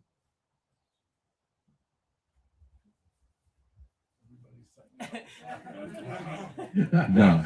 Yeah, no, Okay. I know. Okay. That's something I'll have to really Sure. No. think about. I Totally. question things. Like Sure. I question about Jesus Christ. So, you look at how many hundreds of millions of people believe Jesus existed. Are they all wrong? I don't know. I wasn't there. I don't have proof. But I always just question it. Doesn't make me a horrible person. And the way, and I love that. Okay. The way to find answers is through finding the patterns in the questions, the answers in the questions that are patterned. And this is a pattern I'm trying to render to you here. Your identity is not a form. Okay. If you take that idea of your identity, what is animating you, and you just make that the animating factor of the universe, you can relate these two patterns. Because if you find a way to identify who you are without a form, it's much easier to identify what the universe is without a form. And these two things are patterns that will render a deeper essence or truth that will take you past the idea of a creator and will actually be more fulfilling because you'll see your life more as the miracle that it is rather than the creation that you think it is. Does that make sense? Yeah, and I don't stomp on people that have the idea of a creator. I think that's fine. Everyone believe what you want. My goal is just simply, let's look at this deeper then. And let's look at it through self-identity. And let's see what then it becomes. And I found that the less forms you have in your life, the less anxiety you'll tend to generate, because there's nothing there, right? The less I put into form, life is just in an expression. It's just energy and vibration, less attachment. And also with form, it's probably going to be never the case where you'll be able to find someone who sees that form the same as you. By seeing your identity and my identity as unformable, you and I then are one. There's no separation between your ideas and my ideas. We are just existing that same oneness. Yeah? We're not going to know until we die what's Many real. ways. No one knows for sure anyway. That's You correct. can have an opinion. You can That's have correct. and you That's respect people that talk about a creator. Absolutely. And so I guess no one knows 100%. Yeah, that's you correct. can express thoughts. Absolutely. To help people. Yes. And that's why we're here. Yes. Through the guilt of not believing, I guess I'm not going to heaven. Because I used to think that all the time. I was freaking out about it. Okay. Yeah. Moving past the idea of heaven is good too. Yeah. Great. Wonderful question. Awesome. Yeah, you can pass that to whoever wants to has another question. If you have one, let me know. I know you had some questions for our talk. Well, I sure did. I don't know if you want to display it or talk to it. I do want to talk about it. Come on. That's why we're here. Man, there are so many questions I have. Yeah. What's going on? Are happenings in our surroundings right now? I know everybody, we're not all lined in on one course here. Yeah. Because there's so many aspects. There are. With all the concepts you've gone through. Yeah. That it's amazing the research you get. Yes, sir. And what's really interesting is, like you told us all, let's go out. Right up to your mouth. Put it right up to your mouth. There you go. You told us all to go up and reach out and look at different researchers. Yes. And find out different prospects. Yes, sir. And instead of saying, well, this guy's got the answer, Correct. this guy's got the answer, but there's so much out there right now. Yes. OMG. Yeah. Yeah. How do you make sense of it? No. So what's so what's the question? No, I have. Oh, no, I said, so how do you make sense of it, or what's the question? Well, the question is, I've seen a lot of things happening, and you've talked about the different prospects of our future. Okay. And I really believe in that. Okay. I think our perspective of what we see and move forward with, I think it's a future. I didn't like the differences in how religion took you in different ways. Yeah. You know what I'm saying? Yeah. The different religions. It just, I guess I'm rambling. I'm sorry. It's okay. No, that's okay. Yeah. Yeah, there's a lot of diversity now. And yeah, you guys know that I'm a big believer in celebrating that diversity. And so that's why, like, if I get a question about, like, if there's a creator or not, this is something to talk about. There's not an answer to that question. Yeah. I don't have an answer to that. I have an idea. I have thoughts. And That's all we can do, correct? You are correct. That is correct. And this is one of the tragedies of religion, is that it's taught us that you need to find the answers. The answers are going to bring you peace. No, the answers do not bring you peace. The journey brings you peace. Being on the journey and finding yourself in that space, there's for pieces, but it's not going to come from answers. Right. And so you're so taught in Christianity to know the answers because it's what you believe to get you into heaven. And so you become a master at answering Christian. And that makes it very hard to have a conversation because they got all the answers already. And that's that expression, don't bother me with the facts, I've already made up my mind. That's the common theme of the highly taken individual, because they don't want their world to change. And so they can't have a reasonable conversation. You know? Yeah. Okay. And so that makes me understand the Khazarian Mothman now a lot better, because I can see how they divided our religions, right? To create the conflict. They perverted original understandings and knowledge of humankind, which is like the alchemical stuff, Hermeticism, right. and the sacred geometry. These are the real truths by which you can then build your spiritual understanding, because that's where they point. They're a physical thing, but it points to a deeper pattern that's past the physical. And so when you pervert that into dogma, and you must say this, you must believe this, until then you're not okay, like you have to do that and then you're okay, this is how you literally create anxiety. It's literally the creation of anxiety by putting an idea in your head that you must believe these things and you must follow these ways in order to be okay and get to heaven. That's a threat. But see, the Christian, the Islam, is not aware that it's a threat. They see it as, this is a gift, this is the grace of God, this is knowledge that saves me. But the person who's outside that psychology and sees how that cages the mind sees the threat.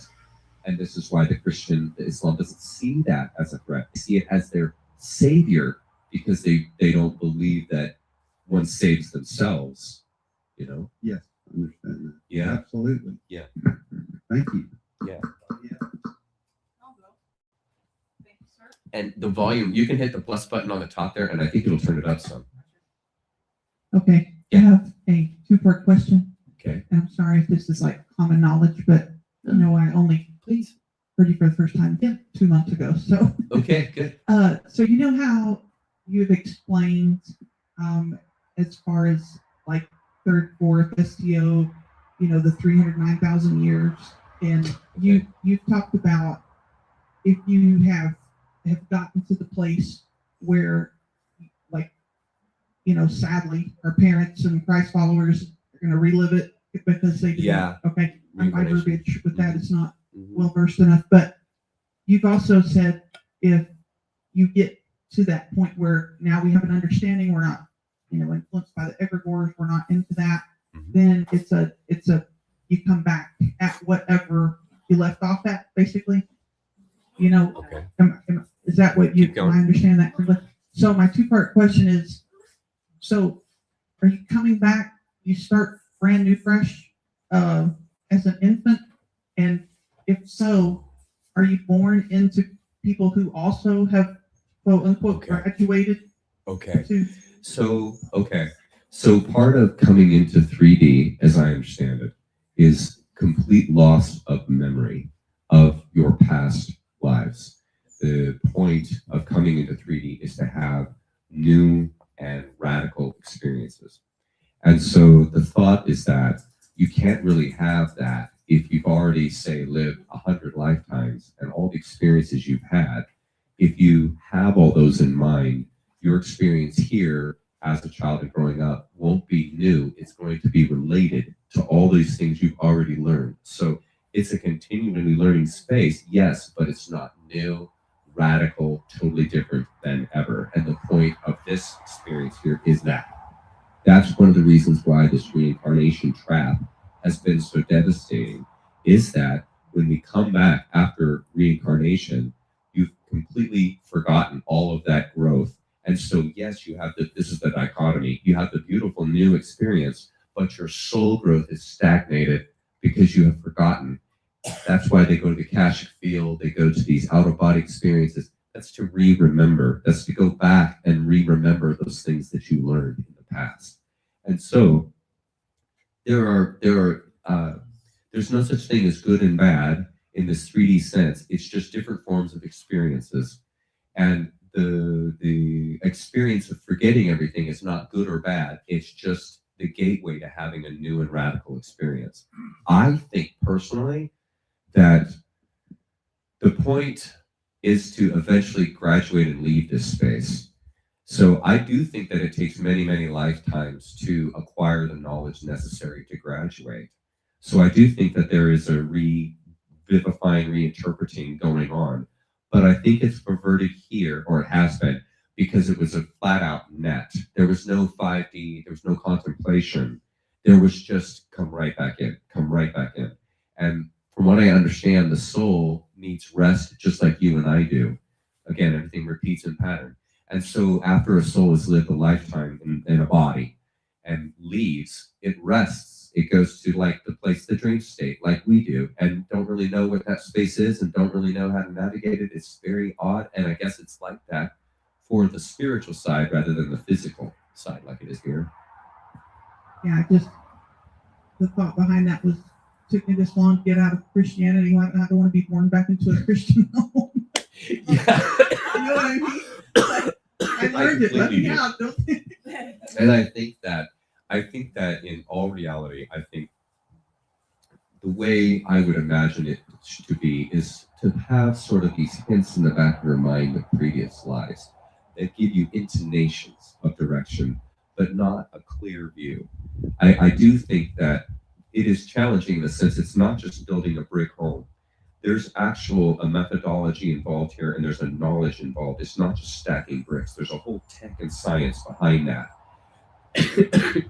And I think at this life, sorry, I'm fighting sickness. I think this life is that in the same way, in that we're not just to come back totally memory removed, but to have these inclinations. And I don't even think those are available or have been with this net system, but I think that it's coming down. And I do think we are moving to the place of change. And I don't think humanity is going to be recognizable in 5 years. I don't think we'll be recognizable in 5 years. And that also tells you I don't believe in the cataclysm. I don't. I believe the cataclysm is mind. I don't believe it's physical.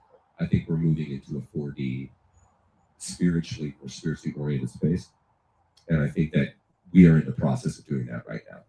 Yeah. Thank you. Yeah.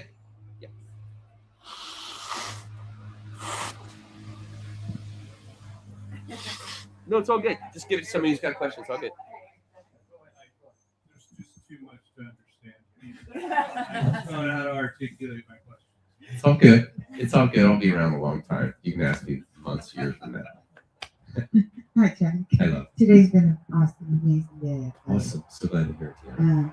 I have a question about the kundalini, having a kundalini awakening, and how it's also referred to as Christ consciousness, It is. and that activating the DMT in your brain, and also having a relationship with the source. So, what do you think about that? And So, that being a graduation point. So I think there are many ways to that deeper fundamental. I think it's one of them. Just like a person could use alchemy or hermeticism to see a deeper sense, or they could, use something else, a psychedelic or something. There are many ways to the space. That's the point. That's another one. I think that before this time, because we're different now than we were 2,000 years ago, I think that it was more and more difficult to make that graduation play. The world was completely owned, as you know, as I know, by egregores and these horrible controllers that have been jacking everything. So I think that years and years, thousands of years ago, it was a lot tougher to make that graduating point.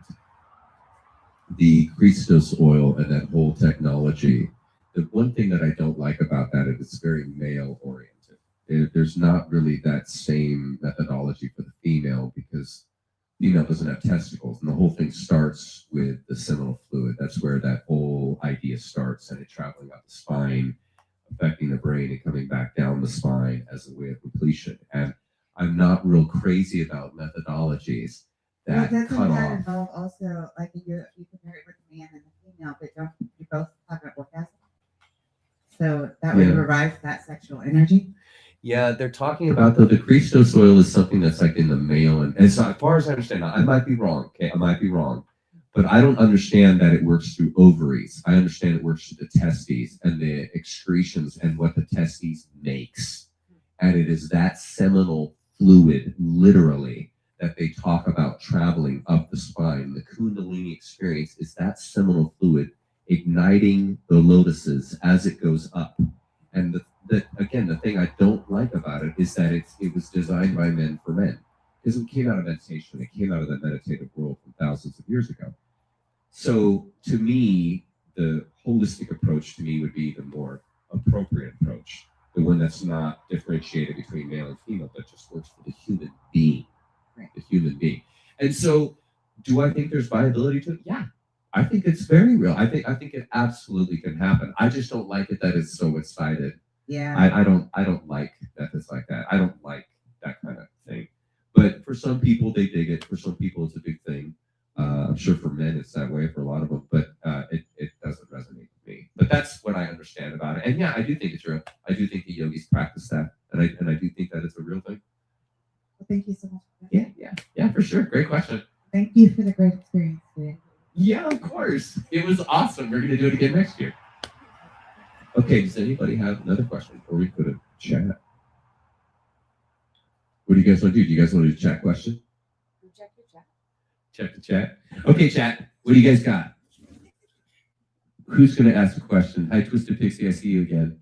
Shan, give me a question, my friend. Or should I just go to banners?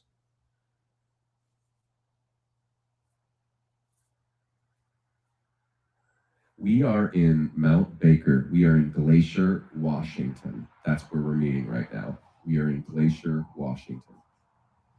Okay, is the secret to escape the reincarnation and become some kind of angel? Well, the point, in my opinion, the point of life is experience. And the more radical experience, kind of the better. And there isn't a graduation point. There's no destination. There's nowhere you're trying to get. So we didn't come here with a plan. I don't subscribe to the idea that someone plans their life and then comes and lives their life, because that removes that true free will aspect, because you're setting a plan. And to me, hey Shan, to me, that's inauthentic. That's inauthentic. Just in my opinion. Just in my opinion. What do you guys think? Does that resonate with you guys? Oh, it's okay. No shaking heads. We're okay. Oh, that's a weird thing on life. Yeah. It is. God, it's cold. Okay. Let me have a chat here. We'll show you all on stage. And if someone thinks of a question here, just grab the mic and just ask. Is time an illusion? Yes, it is an illusion. It's not real. Time is not real. In fact, it doesn't exist really outside this earth. It's an earth thing, because it's based all on that stuff, but there's no time in the universe. Why do I think that shrooms invaded us? You know, it's interesting. Terence McKenna had a theory that shrooms were brought here by aliens to awaken human beings. And there's some logic to it. You got to say, there's some logic to that. But you have to also remember that spores can transfer between planetary systems. Spores are that good. Spores can go from planet to planet. They're that good. Is religion designed for reincarnation? In a way, it's designed to keep you in a cage mentally. Religion is designed to only allow you to think a certain way about spirituality, which limits your potential and free will. Is a direct attack against your free will. Religion is a direct attack, because it lines you into dogma, and you didn't come here to follow dogma. Okay. Chuck, in your KM series, you mentioned Native American DNA, the elite's need for control over some kind. Can you please rehash over this? Sorry at this topic. Okay, here, let's slide it up. Okay, Native American DNA and the elites needed for control of some kind. Yeah, it's, no, not Native American DNA. It's Cantech. Can you please rehash over this? Okay, yeah, so here's the theory. It's, the Native American DNA is one of the last, it ties back to Lemuria, but all DNAs on the planet, every person has been infiltrated. There's no such thing as a pure human DNA anymore. That was destroyed long, long ago when they did the Semitic imprint, which we talked about in the Cassiopeans not so long ago. And at that point, all of humanity was infiltrated as that program spread through the breeding of people, natural just breeding. That's why we have different colors of skin, because aliens were brought here that were from another planet that didn't need melanin, and they bred with earth creatures that need melanin, and that's why we got all these different ranges of from black to white in the race because of the DNA manipulation. Okay. Yeah, are you guys cool? Any question from that? Good? All good? Yeah? Okay. If you guys have anything, just grab the mic. Okay, next question. You guys, should we go to banners? Should I go to banners, Pete? Pete's inside, isn't that Pete's inside. Oh, Pete's on. Okay. So we have banners. We started a list of questions that the mods find that we find are exceptional. And so, yeah. What did you say? Only Shan, if he's on there, would be doing banners for you. Yeah. Right? Yeah. There's somebody that just asked something here that I want to see. Yo, Chuck, hit me up about food grade peroxide. Oh, So food grade peroxide is just basically hydrogen peroxide intensified, like it hasn't been diluted with water. So it can actually burn your skin. It can harm you. You use it in gardening and a lot of hydroponics. It's used to clean out the algae and fungi that grow in hydroponic systems as a purifier that doesn't have any bleach. It's a natural way to, through oxygen, oxidize the bad bacteria and be able to clean your grow. It's not really for people use. It's for chemical use and to clean things intensely with oxygen.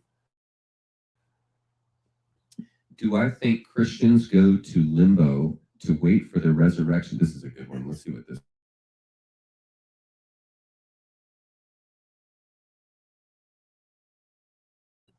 show. There. Do I think Christians go to limbo to wait for their resurrection with everyone at once? Or do loving, no, don't take that away. Or do loving STO people just rest before? So it's really complicated. And if you're religious, you're not stepping, you're just rotating. If you're highly tied into a religion, you're just rotating around the axis of the religion itself, and it will not allow anything else. There's no tolerance in Christianity for Islam. There's no tolerance for Islam in Judaism. These things are incongruent. So if you're tied into that, you're not going to be growing. Now, as far as STO, it's a process. STO is a process. It's not just one day I decide I'm STO and I go STO. You are engaged in an education over lifetimes of becoming that purity. And it's not something that's really, now you've done it. It's one of those things that you move into like you would a creative idea.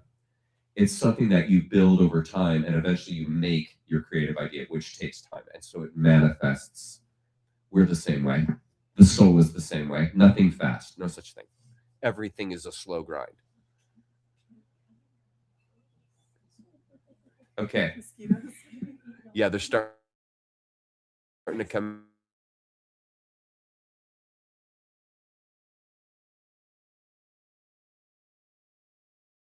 Yeah. I'm seeing them everywhere because they like. So I would think that like one of the worst things you could do to yourself is misidentify yourself, not in a sinful way, but just the tragedy. If you don't know who you are, that's where it all starts. So I wouldn't call that the greatest sin. It would just be the greatest catastrophe would be a person who dies not knowing who they are. That would be terrible, because everything comes from that. Your love for others, your love for yourself. The mosquitoes are incredible. The love for others, the love for yourself. All of these come out of self-identity, which is why we spend so much time in that in Rosicrucianism and Zen. So important. Do you guys got any questions? Just ask if you guys got a question. You got a question? Yeah. Hey. Thank you for the day. Yeah. I really enjoyed it. Up to your mouth so we can hear you. Okay. Yeah. Is that better? Yeah. I have a question. I'll try to formulate the best I can. You've talked some about childhood trauma through like the KM and what they Yeah. do to children. Yeah. What do you have any thoughts on childhood trauma in a family and children growing up from abuse and trauma and in such an intense manner they can't help but be STS as adults? Oh, I see. Okay. I see some of it firsthand, Yeah. In some of, relatives, friends, and it just seems like that trauma and children it's a real phenomenon, and I just didn't know if you have thoughts on that. That's such a good question.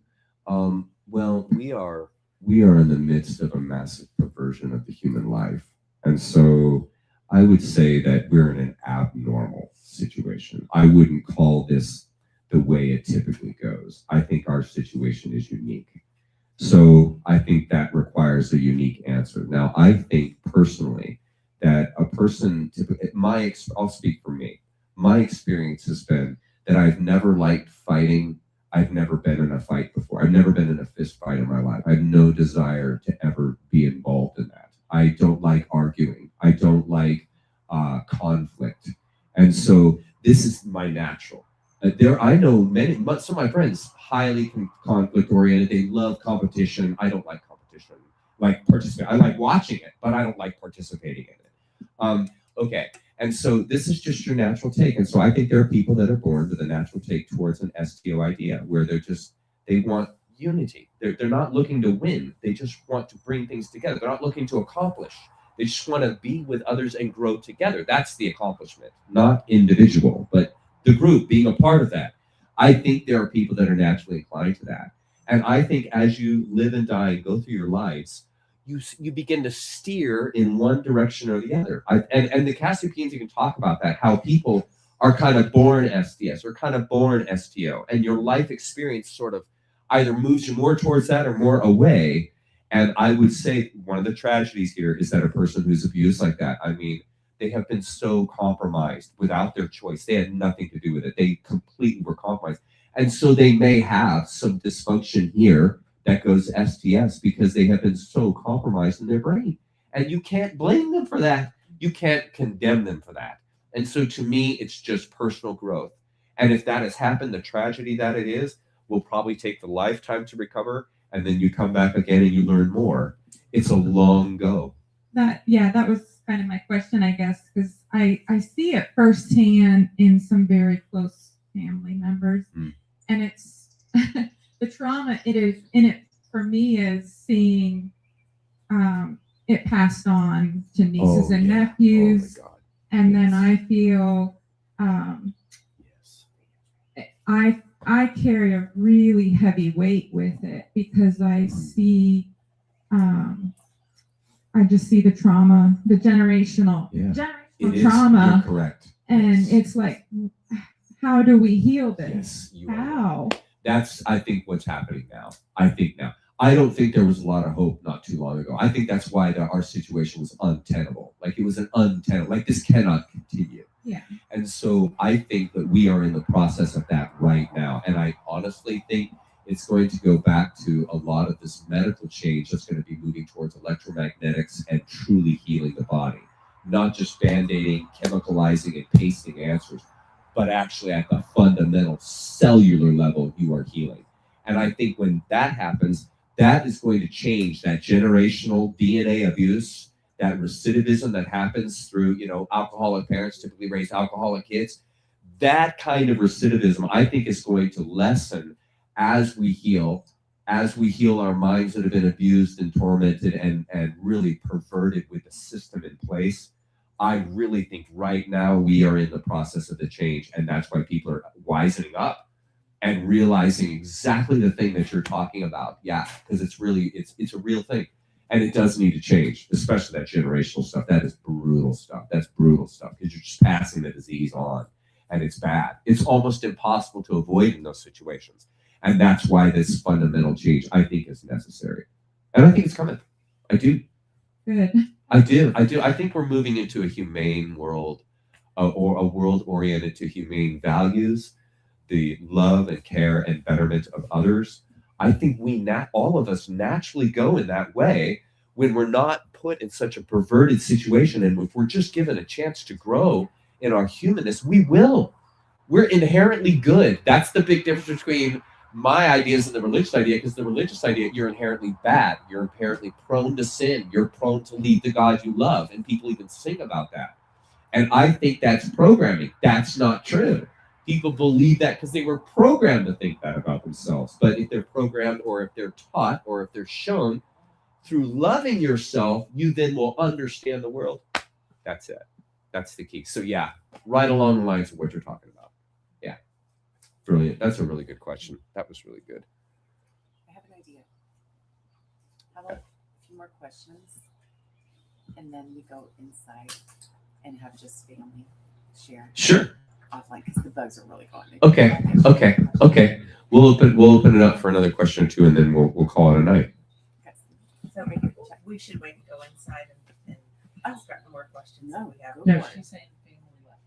She's saying finish question. Okay. Is that what you're saying? Yeah. Yeah. Okay. My question is about the whole STS, STO stuff that's been like in the discussion the last couple of nights with the Cassiopean stuff. Is religion not like a necessary construct for the STS individual to be managed within society? Does that make That's an sense? interesting question, but that's not Like- why they developed it. Right, it's not its purpose, but if it didn't exist with the number of STS people living here, does it not create a limiting factor for people who are here to STS? You That's mean what like I'm a asking. moral Like compass? Right, a moral compass. Because if you have no moral compass, then what? I mean, is it like a You're a pre-prison? monster. Pre-prison. Right. Yeah. Yeah. And the funny thing is dogma takes away from your moral compass, because the moral compass comes from the heart. It doesn't come from what you learn. It comes from here. You know inside that you shouldn't harm others and you shouldn't harm yourself. That's the moral compass that I understand. Now you might have a different reference than that.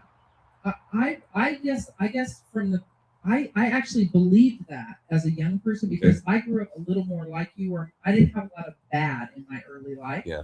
And then I married into a situation where I realized there are people that aren't like that. And I've experienced people that I'm like, I almost think sometimes they become like attracted to religious places because it's like a safe harbor where they can take advantage of people who are STO. Does that make sense? And then So- they kind of hide out Okay. in these spots to feed on them. I see what you're saying. You know, I mean, and I I will didn't tell you believe that this. stuff. That's what I Okay. experienced. Okay. I will And tell you this, that I know for a fact from the transcripts that I read from not LeVay. Who was it? It was that other Satanist. I can't remember his name right now, but he talked about how they purposefully use church to manipulate people.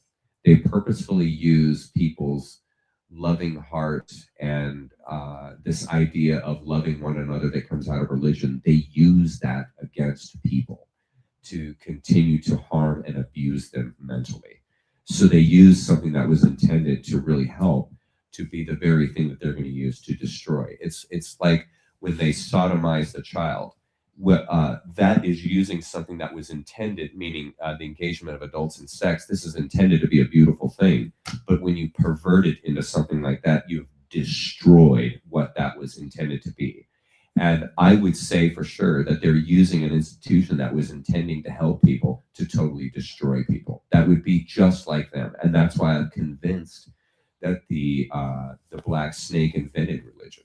I'm convinced that it's a demonic idea. And that's why it's been so effective. That's why the world is the way that it is, because it is effective. It is an effective way to capture someone through religion. Guilt, shame.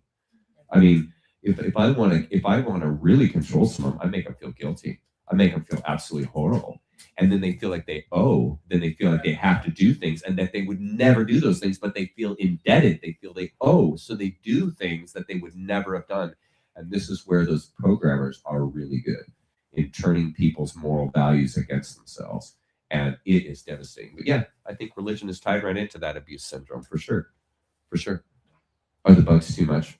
Oh no, I'm just Pretty crazy. I feel like they calm down now. Again, thank you for having us. Yeah, in you're this like bed that. also. Can you speak a little more on how you attribute your healing to cannabis? Was it a physical healing from it, or was it because you were able, it helped you with your mind to heal yourself? Like, how do you? Okay. So it's a mood stabilizer. Cannabis is a mood stabilizer. So it helps remove the anxiety, anxiousness, and that upness that a person feels when they engage in a conversation that's not so comfortable.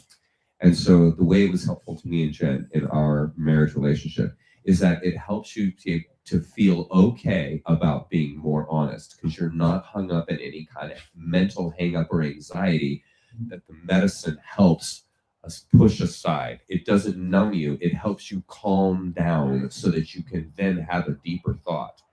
Oftentimes when you're anxious or caught up in a tough conversation, you're so on the surface, you never get to the core. The core is available if you're mellow enough to access it, and then you can access it on the level, meaning in the space, in the trouble, in the tough time. And the cannabis allows you to be and remain in that space without any anxiety. And so for Jen and I, it was very helpful because we were able to have conversations about stuff that we weren't able to talk about before without it being a huge problem, like it developing into a fight. And so you don't want to fight when you're on cannabis. And so you will find ways to communicate that are cohesive. And if the person won't communicate with you on that level, you won't fight. You'll just draw back. Well, and I totally get that, because like my husband and I have done it together and done other, we did ecstasy together. Yeah. We always communicated really deep and great honestly. Okay. And he won't do it anymore. So Okay. But what I'm asking is, did you feel like you got physical healing from your cancer? So I wasn't able to use cannabis as much as I wanted when I had cancer. I didn't have access to RSO, and I only had a little bit of flower, and I was only able to use it for a short period of time. And so it really helped with the mental anxiety that goes along with having a disease that's trying to kill you. There is a psychology that goes along with watching yourself being eaten, like you're seeing yourself physically being eaten, that is devastating to everything in your life. Like it's an unthinkable thing. And so that pushes on you. And one of the things you have to do when you have cancer is remove your anxiety. Like you cannot be anxious, or you're not in the space of healing when you're in the space of inflammation. And anxiousness is the space of mental inflammation. And so that has to be addressed. Has to be.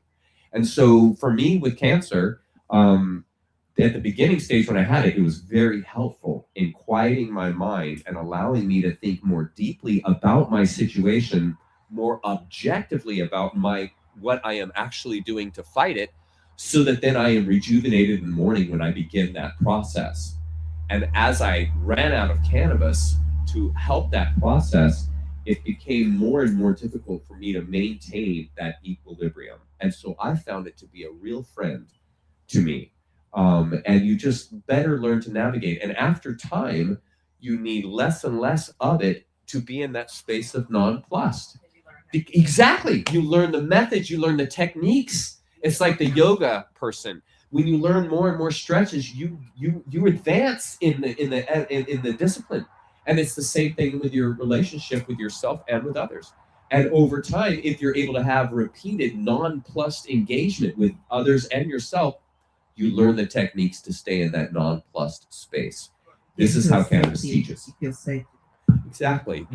Your anxiety, all the stuff that you used to get all caught up in, doesn't exist anymore. So it's a teacher in that sense. Yeah. Everybody is moving away. You're done with the bugs. Okay, we're going to call it a night, everybody. Thanks, everybody, for being here. We're going to close things off now. Bob, you got a good question. What do you got, Bob? I've heard so many conflicting views regarding reincarnation, or all NDEs false. If you're an OP, you cannot go STO or organized by archons. Yeah, over half the population is basically soulless. Are basically people that cannot graduate. They're stuck in an STS or OP, and they're not going further. That was intentionally done because the bodies that were set up did not have the capacity to realize 3D STO. And so because of that, there are over half of us now have it. And what was really interesting, we'll close with this. What was really interesting is I read an article about this kind of thing and what happens when an STO, or I should say an OP, has sex with an STO, because a lot of times an STO can feel empathy and love for a person who's an OP because they see how unhappy they are and how unsettled. And a loving person will then want to be a rescuer of that person as an expression of their love. But what they don't understand is the capacity doesn't even exist. They don't even have the capacity to have that STO mentality because so many of the population are unable to realize a 3D STO capacity, which is heavy. It's not your average normal. It's a heavy duty thing to see through the veil like that. Okay, shall we wrap it up? Organic portal. An organic portal. It's like an STS, but a true STS, 3D STS, can actually flip to STO. The portal can't. A portal doesn't have that capacity. They're like an animal capacity. They're instinctual. They follow what other humans behave as and then repeat that. They're not working from an inward knowingness. They're working from an external observance of people to learn how to be. It's backwards. Yeah. Yeah. Isn't that wild? Brilliant. Okay, guys. Love you guys. We will see you. Let's see. Tomorrow, if you're on Zoom, I will be on Zoom tomorrow at 1 o'clock. Everybody that's a member is welcome to join. If you'd like to join us on Zoom, you can. Just become a member at naturecreature.net, and you can join us on Zoom. And then I'll be back again, obviously, on Wednesday at 4 o'clock to have chat with you guys. I hope this went okay. I'm sorry for the dropouts. I know we dropped out a number of times. I hope it was okay. We'll check the recording and see how it went. But other than that, I will look forward to seeing you guys. All right, see you guys. Bye. All right.